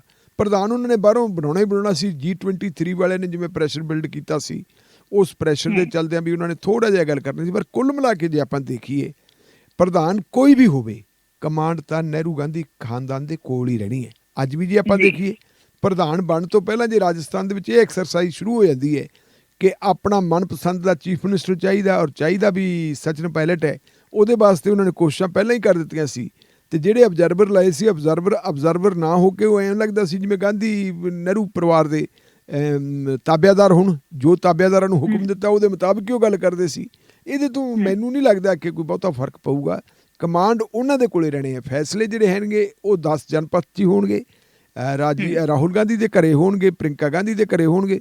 ਪੰਜਾਬ ਦੇ ਮਾਮਲੇ 'ਚ ਵੀ ਆਪਾਂ ਦੇਖ ਹੀ ਸਕਦੇ ਹਾਂ, ਪ੍ਰਿੰਕਾ ਗਾਂਧੀ ਦੀ ਜਿੱਦ ਦੇ ਚੱਲਦਿਆਂ ਹੀ ਨਵਜੋਤ ਸਿੱਧੂ ਨੂੰ ਚੀਫ ਮਿਨਿਸਟਰ ਬਣਾਉਂਦੇ ਸੀ, ਲੇਕਿਨ ਚੀਫ ਮਿਨਿਸਟਰ ਦੀ ਬਜਾਏ ਇੰਨਾ ਉਹ ਗਲਤ ਤਰੀਕੇ ਦੇ ਨਾਲ ਹੈਂਡਲ ਕੀਤਾ ਉਸ ਮਾਮਲੇ ਨੂੰ ਕਿ chief minister captain Amarinder Singh ਨੂੰ ਹਟਾ ਕੇ ਨਵਜੋਤ ਸਿੱਧੂ ਨੂੰ ਬਣਾਉਣ ਦੀ ਬਜਾਏ ਚੰਗਾ ਭਲਾ ਚੱਲ ਰਿਹਾ ਜਿਹੜਾ ਪ੍ਰਧਾਨ ਸੀ ਉਹਨੂੰ ਹਟਾਤਾ, ਸੁਨੀਲ ਜਾਖੜ ਨੂੰ, ਉਹਨੂੰ ਪ੍ਰੈਜ਼ੀਡੈਂਟ ਬਣਾਤਾ। ਅਤੇ ਫਿਰ ਕੁਚੱਜ ਇਹੋ ਜਿਹਾ ਵਰਤਿਆ ਕਿ ਜਿਸ ਬੰਦੇ ਨੂੰ 2 ਵੋਟਾਂ ਪਈਆਂ ਸੀ, ਚੰਨੀ ਨੂੰ ਚੱਕ ਕੇ ਇਹਨਾਂ ਨੇ ਚੀਫ ਮਿਨਿਸਟਰ ਬਣਾਤਾ। ਅਤੇ ਚੰਨੀ ਨੇ ਜਿਸ ਤਰ੍ਹਾਂ ਚੰਦ ਚਾੜੇ ਹੈ ਤਾਂ ਆਪਾਂ ਨੂੰ ਸਾਰਿਆਂ ਨੂੰ ਦਿਖੀ ਜਾਂਦਾ ਹੈ। ਕਦੇ ਉਹ ਕਹਿੰਦਾ ਸੀ ਮੈਨੂੰ ਕਿੱਲੇ ਵੀ ਕੱਢਣੇ ਆਉਂਦੇ ਆ, ਮੈਨੂੰ ਟੈਂਟ ਵੀ ਲਾਉਣਾ ਆਉਂਦਾ, ਮੈਨੂੰ ਮੰਜਾ ਵੀ ਬੁਣਨਾ ਆਉਂਦਾ, ਮੈਨੂੰ ਫੁੱਟਬਾਲ ਵੀ ਖੇਡਣੀ ਆਉਂਦੀ ਹੈ, ਮੈਨੂੰ ਬੱਕਰੀ ਵੀ ਚੋਣੀ ਆਉਂਦੀ ਹੈ। ਇਹ ਤੁਸੀਂ ਦੇਖੋ ਵੀ ਇਹ ਚੀਫ ਮਿਨਿਸਟਰ ਦੇ ਰੁਤਬੇ ਵਾਲੀਆਂ ਗੱਲਾਂ। ਕਈ ਚੀਜ਼ਾਂ ਇਹੋ ਜਿਹੀਆਂ ਹੁੰਦੀਆਂ ਜਿਹਦੇ ਨਾਲ ਤੁਹਾਡੀ ਜਿਹੜੀ ਹੈਗੀ ਹੈ ਸਮਰੱਥਾ ਦਾ ਪਤਾ ਲੱਗਦਾ ਕਿ ਬੰਦਾ ਕੀ ਕਰ ਸਕਦਾ ਹੈ। ਤੁਸੀਂ ਸ਼ਾਸਨ ਦੇਣਾ ਹੈ, ਤੁਸੀਂ ਲੋਕਾਂ ਨੂੰ ਗੁੱਡ ਗਵਰਨੈਂਸ ਦੇਣੀ ਹੈ। ਕਿੱਲੇ ਥੋੜਾ ਕੱਢਣੇ, ਬੱਕਰੀਆਂ ਥੋੜਾ ਚੋਣੀਆਂ, ਇਹ ਨਹੀਂ ਹੁੰਦੀਆਂ। ਬਿਲਕੁਲ ਇਸ ਕਰਕੇ ਮਤਲਬ ਜਿਸ ਢੰਗ ਦੇ ਨਾਲ ਉਹਨਾਂ ਨੇ ਉਸ ਵੇਲੇ ਡੀਲ ਕੀਤਾ ਹੈ ਵੀ ਦਬਾਅ, ਬੱਚੇ ਦੇ ਦਬਾਅ ਦੀ ਵਜ੍ਹਾ ਕਾਰਨ, ਔਰ ਚੰਗੀ ਭਲੀ ਕਾਂਗਰਸ ਪਾਰਟੀ ਦੀ ਜੇ ਸਰਕਾਰ ਨਾਮਾਂ ਦੀ ਤਾਂ ਇੱਕ ਮਜ਼ਬੂਤ ਪਾਰਟੀ ਦੇ ਰੂਪ ਵਿੱਚ ਆਉਣਾ ਸੀ ਇਹਨਾਂ ਵਿਧਾਨ ਸਭਾ ਦੀਆਂ ਚੋਣਾਂ 'ਚ। ਲੇਕਿਨ ਹੁਣ ਹਾਲਾਤ ਦੇਖੋ ਕਾਂਗਰਸ ਪਾਰਟੀ ਦੇ ਕੀ ਹੋਏ। ਮੇਰੇ ਖਿਆਲ ਮੁਤਾਬਕ ਫੈਸਲੇ ਸਾਰੇ ਹੀ 10 ਜਨਪਥ ਰਾਹੁਲ ਗਾਂਧੀ ਤੇ ਪ੍ਰਿੰਕਾ ਗਾਂਧੀ ਵੱਲੋਂ ਹੋਏ ਹੋਣਗੇ। ਇਹ ਕਹਿ ਸਕਦੇ ਆਪਾਂ ਕਿ ਕੁਰਸੀ ਤੇਰਾ ਸਾਹਮਣੇ ਦਿਖਾਉਣ ਦੇ ਲਈ ਬਦਲ ਦਿੱਤਾ ਗਿਆ। ਦੇਖੋ ਗੱਲ ਇਹ ਕਿ ਕੁਰਸੀ ਦੇ ਉੱਤੇ ਬੈਠਾ ਬੰਦਾ ਲੱਗੂਗਾ ਆਪਾਂ ਨੂੰ ਮਲਕ ਅਰਜੁਨ ਖੜਗੇ, ਲੇਕਿਨ ਉਹ ਕੁਰਸੀ ਦੇ ਉੱਤੇ ਖੜਾਵਾਂ ਰੱਖੀਆਂ ਹੋਣਗੀਆਂ ਨਹਿਰੂ ਖਾਨਦਾਨ ਦੀਆਂ। ਜੀ ਜੀ ਬਿਲਕੁਲ ਬਿਲਕੁਲ। ਹੁਣ ਅਸੀਂ PM ਭਗਵੰਤ ਮਾਨ ਉਹਨਾਂ ਦੀ ਗੱਲ ਕਰ ਲਈਏ, ਕਿਉਂਕਿ ਨਵਾਂ ਵਿਆਹ ਹੋਇਆ ਸੀ। ਉਸ ਤੋਂ ਬਾਅਦ ਵਿੱਚ ਫਿਰ ਕਾਫੀ ਉਸ ਤੇ ਪ੍ਰਤੀਕਿਰਿਆਵਾਂ ਵੀ ਆਈਆਂ, ਕੁਛ ਚੰਗੀਆਂ ਤੇ ਕੁਛ ਥੋੜ੍ਹੀਆਂ ਵਿਵਾਦਤ ਵੀ।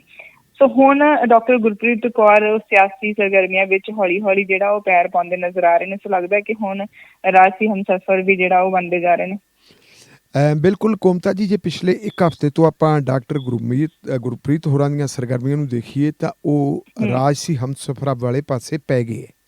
ਸ਼ੁਰੂ ਦੇ ਵਿੱਚ ਨਵਾਂ ਵਿਆਹ ਹੋਇਆ ਸੀ, ਮੀਆਂ ਬੀਵੀ ਅਕਸਰ ਆਪਾਂ ਦੇਖਦੇ ਹਾਂ ਕਿ ਇਕੱਠੇ ਹੀ ਜਾਂਦੇ ਹੁੰਦੇ ਜਿੱਧਰ ਨੂੰ ਜਾਣਾ ਹੁੰਦਾ ਹੈ।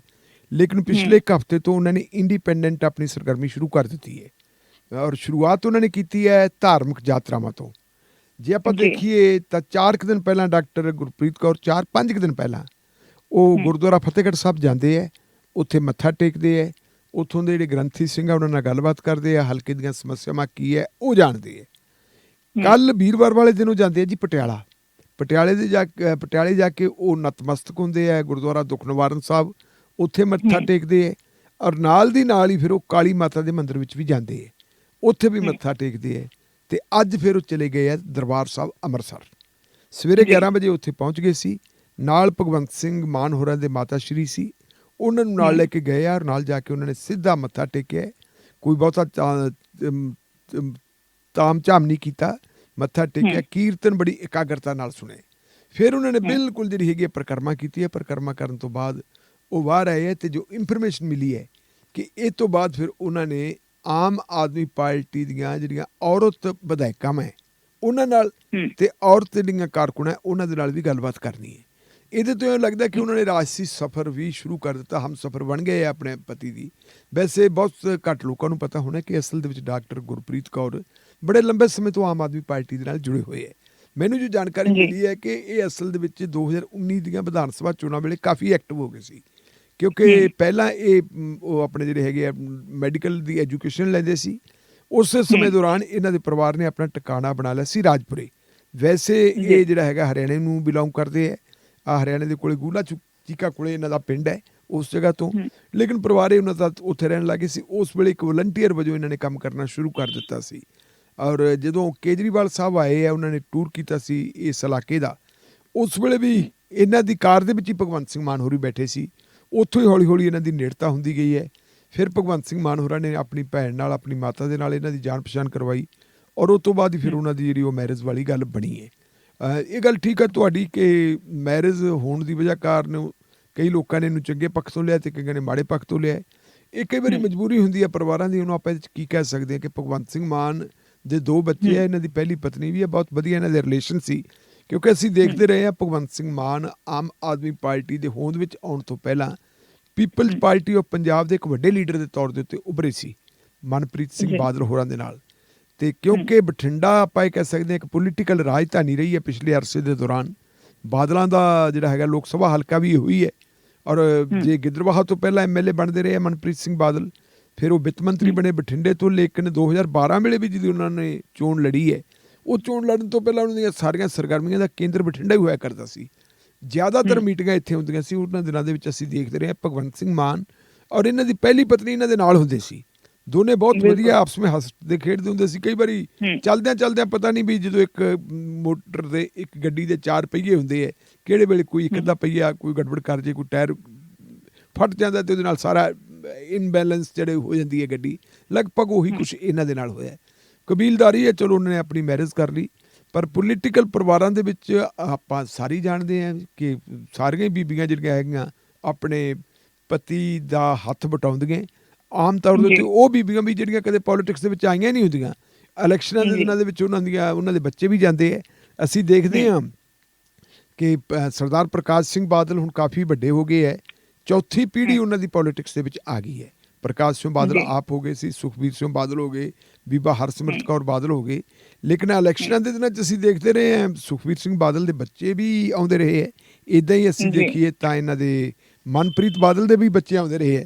ਤੇ ਤੁਹਾਡੇ ਸ਼ਾਇਦ ਧਿਆਨ 'ਚ ਹੋਵੇ ਕੋਮਤਾ ਜੀ, ਸਰਦਾਰ ਪ੍ਰਕਾਸ਼ ਸਿੰਘ ਬਾਦਲ ਨੇ ਇੱਕ ਵਾਰੀ ਆਪਣੇ ਪੋਤਰੇ ਦੇ ਜਨਮ ਦਿਨ ਦੇ ਉੱਤੇ ਉਹਨਾਂ ਨੂੰ ਇੱਕ ਜੀਪ ਦੀਆਂ ਚਾਬੀਆਂ ਦਿੱਤੀਆਂ ਸੀ, ਔਰ ਉਹ ਜੀਪ ਡੱਬ ਵਾਲੀ ਤੋਂ ਜਿਹੜੀ ਆ ਮੋਡੀਫਾਈ ਕਰਵਾਈ ਹੋਈ ਸੀ, ਤੇ ਨਾਲ ਉਹਨਾਂ ਨੇ ਕਿਹਾ ਸੀ ਕਾਕਾ ਵਾਲਾ ਚਾਬੀਆਂ ਮੇਰਾ ਰਾਜ ਸੀ ਸਫ਼ਰ ਵੀ ਜੀਪ ਤੋਂ ਹੀ ਸ਼ੁਰੂ ਹੋਇਆ ਸੀ।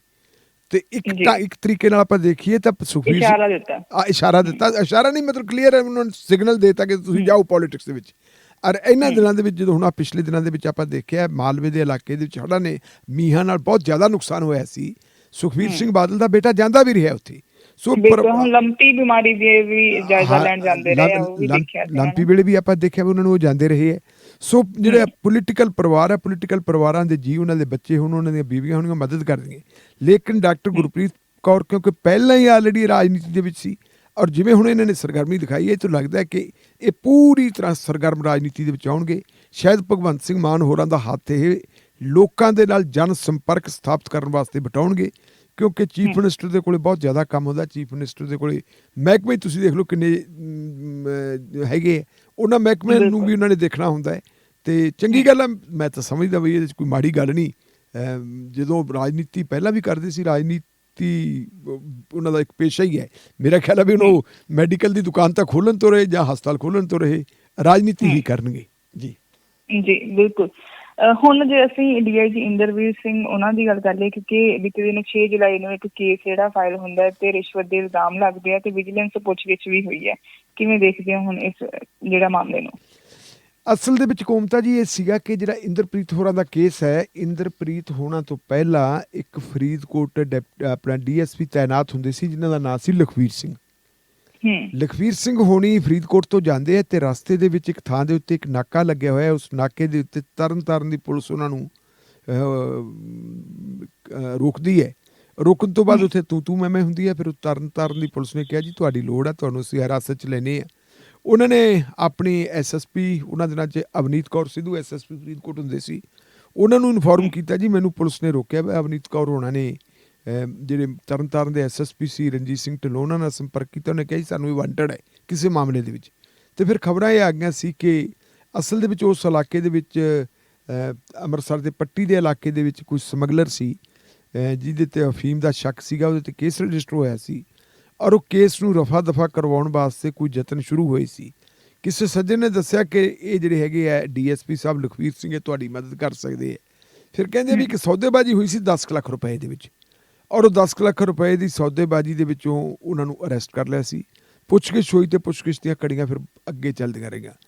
ਉਹਦੇ ਨਾਲ ਹੀ ਫਿਰ ਇੱਕ ਬਲਜਿੰਦਰ ਸਿੰਘ ਸਬ ਇੰਸਪੈਕਟਰ ਲੱਗੇ ਹੁੰਦੇ ਸੀ CIA ਪੱਟੀ ਦੇ ਇੰਚਾਰਜ, ਕਿਉਂਕਿ ਇਹ ਜਿਹੜਾ ਹੈਗਾ ਤੁਹਾਡਾ ਤਰਨਤਾਰਨ ਜ਼ਿਲ੍ਹਾ ਇਹ ਪੁਲਿਸ ਰੇਂਜ ਫਿਰੋਜ਼ਪੁਰ ਦੇ ਵਿੱਚ ਪੈਂਦਾ ਹੈ ਤੇ ਪੁਲਿਸ ਰੇਂਜ ਫਿਰੋਜ਼ਪੁਰ ਦੇ DIG ਹੁੰਦੇ ਸੀ ਇੰਦਰਵੀਰ ਸਿੰਘ ਉਸ ਵੇਲੇ। ਅੱਜ ਕੱਲ੍ਹ ਤਾਂ ਮੇਰਾ ਖਿਆਲ ਹੈ ਵੀ ਉਹ ਮਹਾਰਾਜਾ ਰਣਜੀਤ ਸਿੰਘ ਜਿਹੜੀ ਪੁਲਿਸ ਅਕੈਡਮੀ ਹੈ ਉਹਦੇ ਵਿੱਚ ਸ਼ਾਇਦ ਮੇਰੇ ਖਿਆਲ ਉਹ ਡਿਪਟੀ ਪ੍ਰਿੰਸੀਪਲ ਵਗੈਰਾ ਕੁਛ ਇਹੋ ਜਿਹੀ ਪੋਸਟ ਦੇ ਉੱਤੇ ਲੱਗੇ ਹੋਏ ਹੈ, ਉਦੋਂ ਉੱਥੇ ਹੁੰਦੇ ਸੀ। ਪਹਿਲਾਂ ਵੀ ਇਹ ਗੱਲਾਂ ਚੱਲਦੀਆਂ ਸੀ ਕਿ ਇੰਦਰਵੀਰ ਸਿੰਘ ਦੀ ਤੇ ਲਖਵੀਰ ਸਿੰਘ ਦੀ ਆਪਸ ਵਿੱਚ ਬਹੁਤ ਜ਼ਿਆਦਾ ਨੇੜਤਾ ਹੈ ਤੇ ਜ਼ਿਆਦਾਤਰ ਜਿਹੜੇ ਮਾਝੇ ਦੇ ਪਿੰਡਾਂ ਦੇ ਵਿੱਚ ਜਾਂ ਜਿਹੜੇ ਫਿਰੋਜ਼ਪੁਰ ਰੇਂਜ ਦੇ ਪਿੰਡਾਂ ਦੇ ਵਿੱਚ ਕੰਮ ਧੰਦੇ ਕਰਵਾਉਣੇ ਹੁੰਦੇ, ਥਾਣੇ ਦੇ ਕੰਮ ਧੰਦੇ ਕਰਵਾਉਣੇ ਹੁੰਦੇ, ਉੱਥੇ ਲਖਵੀਰ ਸਿੰਘ ਹੀ ਉਹਨਾਂ ਨਾਲ ਗੱਲਬਾਤ ਕਰਦਾ ਸੀ ਤੇ ਇਹ ਗੱਲਾਂ ਉਦੋਂ ਚੱਲਦੀਆਂ ਹੁੰਦੀਆਂ ਸੀ ਕਿ ਇਹਦੇ ਵਿੱਚ ਜਿਹੜਾ ਪੈਸੇ ਦਾ ਵਟਾਂਦਰਾ ਜ਼ਰੂਰ ਹੁੰਦਾ ਕਿਸੇ ਨਾ ਕਿਸੇ ਰੂਪ ਦੇ ਵਿੱਚ। ਫਿਰ ਇਹ ਗੱਲ ਇੱਕ ਆਉਂਦੀ ਹੈ ਕਿ ਜੀ ਜਿਹੜਾ ਹੈਗਾ ਉਹ ਬਲਜਿੰਦਰ ਸਿੰਘ ਇੰਚਾਰਜ ਲੱਗਿਆ ਹੋਇਆ ਸੀ, ਉਹਨੂੰ ਬੁਲਾਇਆ ਜਾਂਦਾ ਫਿਰੋਜ਼ਪੁਰ ਬੁਲਾ ਕੇ ਉਹਨੂੰ CIA ਲਿਜਾਇਆ ਜਾਂਦਾ ਹੈ। ਉੱਥੇ ਉਹਦਾ ਇਲਜ਼ਾਮ ਹੈ ਸਬ ਇੰਸਪੈਕਟਰ ਬਲਜਿੰਦਰ ਸਿੰਘ ਦਾ ਕਿ ਮੈਨੂੰ ਕਾਫੀ ਜਿਹੜਾ ਹੈਗਾ ਉੱਥੇ ਟੌਰਚਰ ਕੀਤਾ ਗਿਆ ਔਰ ਮੈਨੂੰ ਡਰਾਇਆ ਧਮਕਾਇਆ ਗਿਆ ਕਿ DIG ਸਾਹਿਬ ਨੂੰ ਜੇ ਪੈਸੇ ਨਾ ਦਿੱਤੇ ਤਾਂ ਫਿਰ ਤੇਰੇ ਤੇ NDPS ਮਤਲਬ ਨਸ਼ੀਲੇ ਪਦਾਰਥਾਂ ਦਾ ਕੇਸ ਪਾ ਦਿੱਤਾ ਜਾਣਾ। ਪੈਸੇ ਕਹਿੰਦੇ ਜ਼ਿਆਦਾ ਮੰਗੇ ਸੀ ਤੇ ਫਿਰ ਉਹ 23 ਲੱਖ ਰੁਪਏ ਦੇ ਵਿੱਚ ਉਹਨਾਂ ਦੀ ਕੋਈ ਆਪਸ ਵਿੱਚ ਅੰਡਰਸਟੈਂਡਿੰਗ ਹੋ ਗਈ ਸੀ।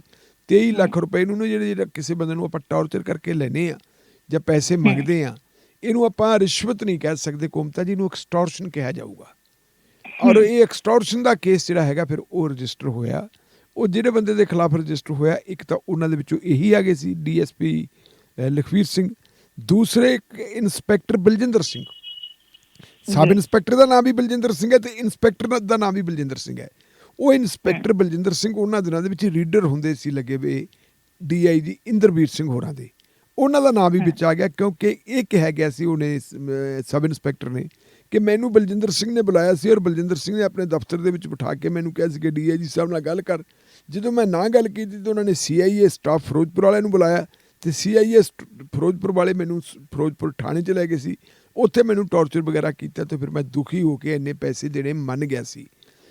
ਬਲਜਿੰਦਰ ਸਿੰਘ ਤਾਂ ਭਾਵੇਂ ਕਾਬੂ ਨਹੀਂ ਸੀ ਆਇਆ। ਫਿਰ ਬਾਅਦ ਦੇ ਵਿੱਚ ਦੱਸਦੇ ਕਿ ਬਲਜਿੰਦਰ ਸਿੰਘ ਇੰਸਪੈਕਟਰ ਤੋਂ ਜੋ ਗੱਲਾਂ ਪੁੱਛੀਆਂ ਉਹਨਾਂ ਨੇ ਵੀ ਕਿਸੇ ਹੱਦ ਤੱਕ ਪੁਸ਼ਟੀ ਕੀਤੀ ਹੈ। ਜੋ ਖਬਰਾਂ ਅਖਬਾਰਾਂ 'ਚ ਆ ਰਹੀਆਂ ਉਹ ਇਹ ਹੈ ਕਿ ਜਿਹੜੇ DSP ਸਾਹਿਬ ਸੀ ਲਖਵੀਰ ਸਿੰਘ ਉਹਨਾਂ ਨੇ ਵੀ ਇਸ ਗੱਲ ਦੀ ਪੁਸ਼ਟੀ ਕੀਤੀ ਹੈ ਕਿ ਹਾਂ ਅਸੀਂ ਪੈਸੇ ਦਿੱਤੇ ਹੈ। ਸ਼ੁਰੂ ਦੇ ਵਿੱਚ ਇਹ ਮਾਮਲਾ ਜਿਹੜਾ ਹੈ ਤਰਨਤਾਰਨ ਪੁਲਿਸ ਕੋਲ ਸੀ। ਫਿਰ ਕਿਉਂਕਿ IPS ਅਫਸਰ ਦਾ ਮਾਮਲਾ ਹੈ ਤਰਨਤਾਰਨ ਪੁਲਿਸ ਤੋਂ ਫਿਰ ਇਹ ਮਾਮਲਾ ਸ਼ਿਫਟ ਕਰਤਾ ਸੀ ਵਿਜੀਲੈਂਸ ਬਿਊਰੋ ਨੂੰ। ਔਰ ਇਸ ਵੇਲੇ ਵਿਜੀਲੈਂਸ ਬਿਊਰੋ ਦਾ ਜਿਹੜੀ ਅੰਮ੍ਰਿਤਸਰ ਰੇਂਜ ਹੈ ਉਹ ਇਸ ਮਾਮਲੇ ਦੀ ਜਾਂਚ ਪੜਤਾਲ ਕਰ ਰਹੀ ਹੈ, ਤਫਤੀਸ਼ ਕਰ ਰਹੀ ਹੈ। ਹੁਣ ਖਬਰਾਂ ਇਹ ਆ ਰਹੀਆਂ ਕਿ ਇੰਦਰਵੀਰ ਸਿੰਘ ਹੋਰਾਂ ਨੂੰ DIG ਸਾਹਿਬ ਨੂੰ ਕੱਲ੍ਹ ਉੱਥੇ ਬੁਲਾਇਆ ਸੀ ਔਰ ਕਾਫੀ ਲੰਬਾ ਸਮਾਂ ਉਹਨਾਂ ਤੋਂ ਪੁੱਛ ਪੜਤਾਲ ਕੀਤੀ ਗਈ ਹੈ। ਬਾਅਦ ਦੇ ਵਿੱਚ ਜਿਸ ਅਖਬਾਰ ਨੇ ਹਿੰਦੁਸਤਾਨ ਟਾਈਮਜ਼ ਦੀ ਰਿਪੋਰਟ ਹੈ ਉਹਨਾਂ ਦੇ ਰਿਪੋਰਟਰ ਨੇ ਜਿਹੜੀ ਗੱਲ ਲਿਖੀ ਹੈ ਉਹਨੇ ਕਿਹਾ ਕਿ ਜਦੋਂ ਇੰਦਰਵੀਰ ਸਿੰਘ ਹੋਰਾਂ ਤੋਂ ਪੁੱਛਿਆ ਗਿਆ ਉਹ ਕਹਿੰਦੇ ਮੈਨੂੰ ਤਾਂ ਕਿਸੇ ਨੇ ਬੁਲਾਇਆ ਨਹੀਂ, ਮੈਨੂੰ ਤਾਂ ਪਤਾ ਨਹੀਂ, ਸਗੋਂ ਤੁਸੀਂ ਮੈਨੂੰ ਦੱਸ ਰਹੇ ਹੋ ਕਿ ਮੈਨੂੰ ਉਹਨਾਂ ਨੇ ਬੁਲਾਇਆ ਵਿਜੀਲੈਂਸ ਵਾਲੇ ਨੇ। ਜਿਹਨਾਂ ਨੇ ਬੁਲਾਇਆ ਹੋਣਾ ਤਾਂ ਤੁਸੀਂ ਉਹਨਾਂ ਤੋਂ ਪੁੱਛ ਲਓ ਉਹਨਾਂ ਨੇ ਕੀ ਗੱਲ ਕਹੀ ਹੋਈ ਹੈ। ਵਿਜੀਲੈਂਸ ਬਿਊਰੋ ਵਾਲਿਆਂ ਨੇ ਇਸ ਗੱਲ ਦੀ ਪੁਸ਼ਟੀ ਕੀਤੀ ਕਿ ਹਾਂ ਅਸੀਂ ਬੁਲਾਇਆ ਸੀ, ਗੱਲਬਾਤ ਸਾਡੀ ਕੀ ਹੋਈ ਹੈ, ਇੰਟੈਰੋਗੇਸ਼ਨ ਕੀ ਹੋਈ ਹੈ, ਇਹ ਗੱਲ ਜਿਹੜੀ ਹੈ ਅਸੀਂ ਦੱਸ ਨਹੀਂ ਸਕਦੇ, ਸਮੇਂ ਤੋਂ ਪਹਿਲਾਂ ਦੀ ਗੱਲ ਹੈ। ਸੋ ਵੇਖਦੇ ਹੁਣੇ ਕੀ ਹੈ। ਇੱਥੇ ਮੈਂ ਇਹ ਵੀ ਜ਼ਿਕਰ ਕਰ ਦੇਵਾਂ ਕਿ ਅੱਜ ਕੱਲ੍ਹ ਜਿਹੜੇ ਸੰਗਰੂਰ ਦੇ SSP ਲੱਗੇ ਹੈ ਮਨਦੀਪ ਸਿੰਘ ਸਿੱਧੂ ਹੋਰੀ, ਪਹਿਲਾਂ ਮਨਦੀਪ ਸਿੰਘ ਸਿੱਧੂ ਹੋਰਾਂ ਨੇ ਵੀ ਸੰਗਰੂਰ ਦੇ ਵਿੱਚ ਕੇਸ ਦਰਜ ਕੀਤਾ ਸੀ। ਉਦੋਂ ਵੀ ਇੰਦਰਵੀਰ ਸਿੰਘ ਹੋਰਾਂ ਨੂੰ ਮੁਲਜ਼ਮ ਬਣਾਇਆ ਸੀ।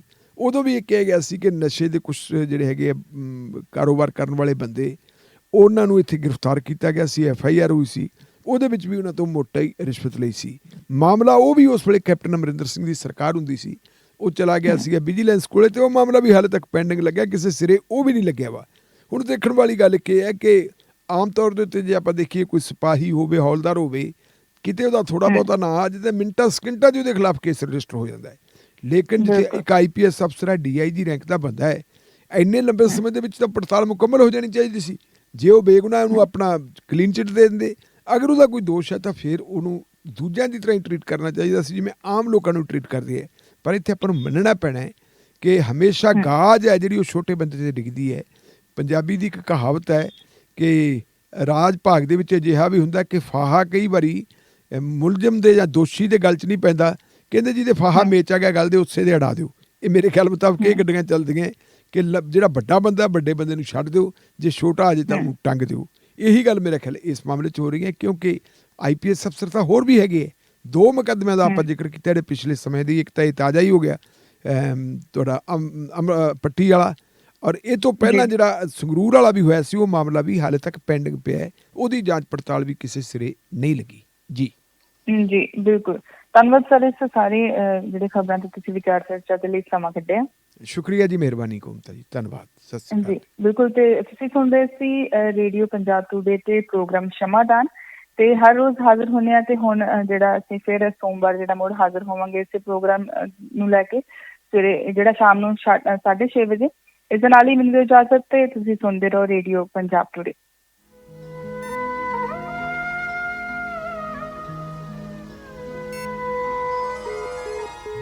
ਸ਼ਮਾਦਾਨ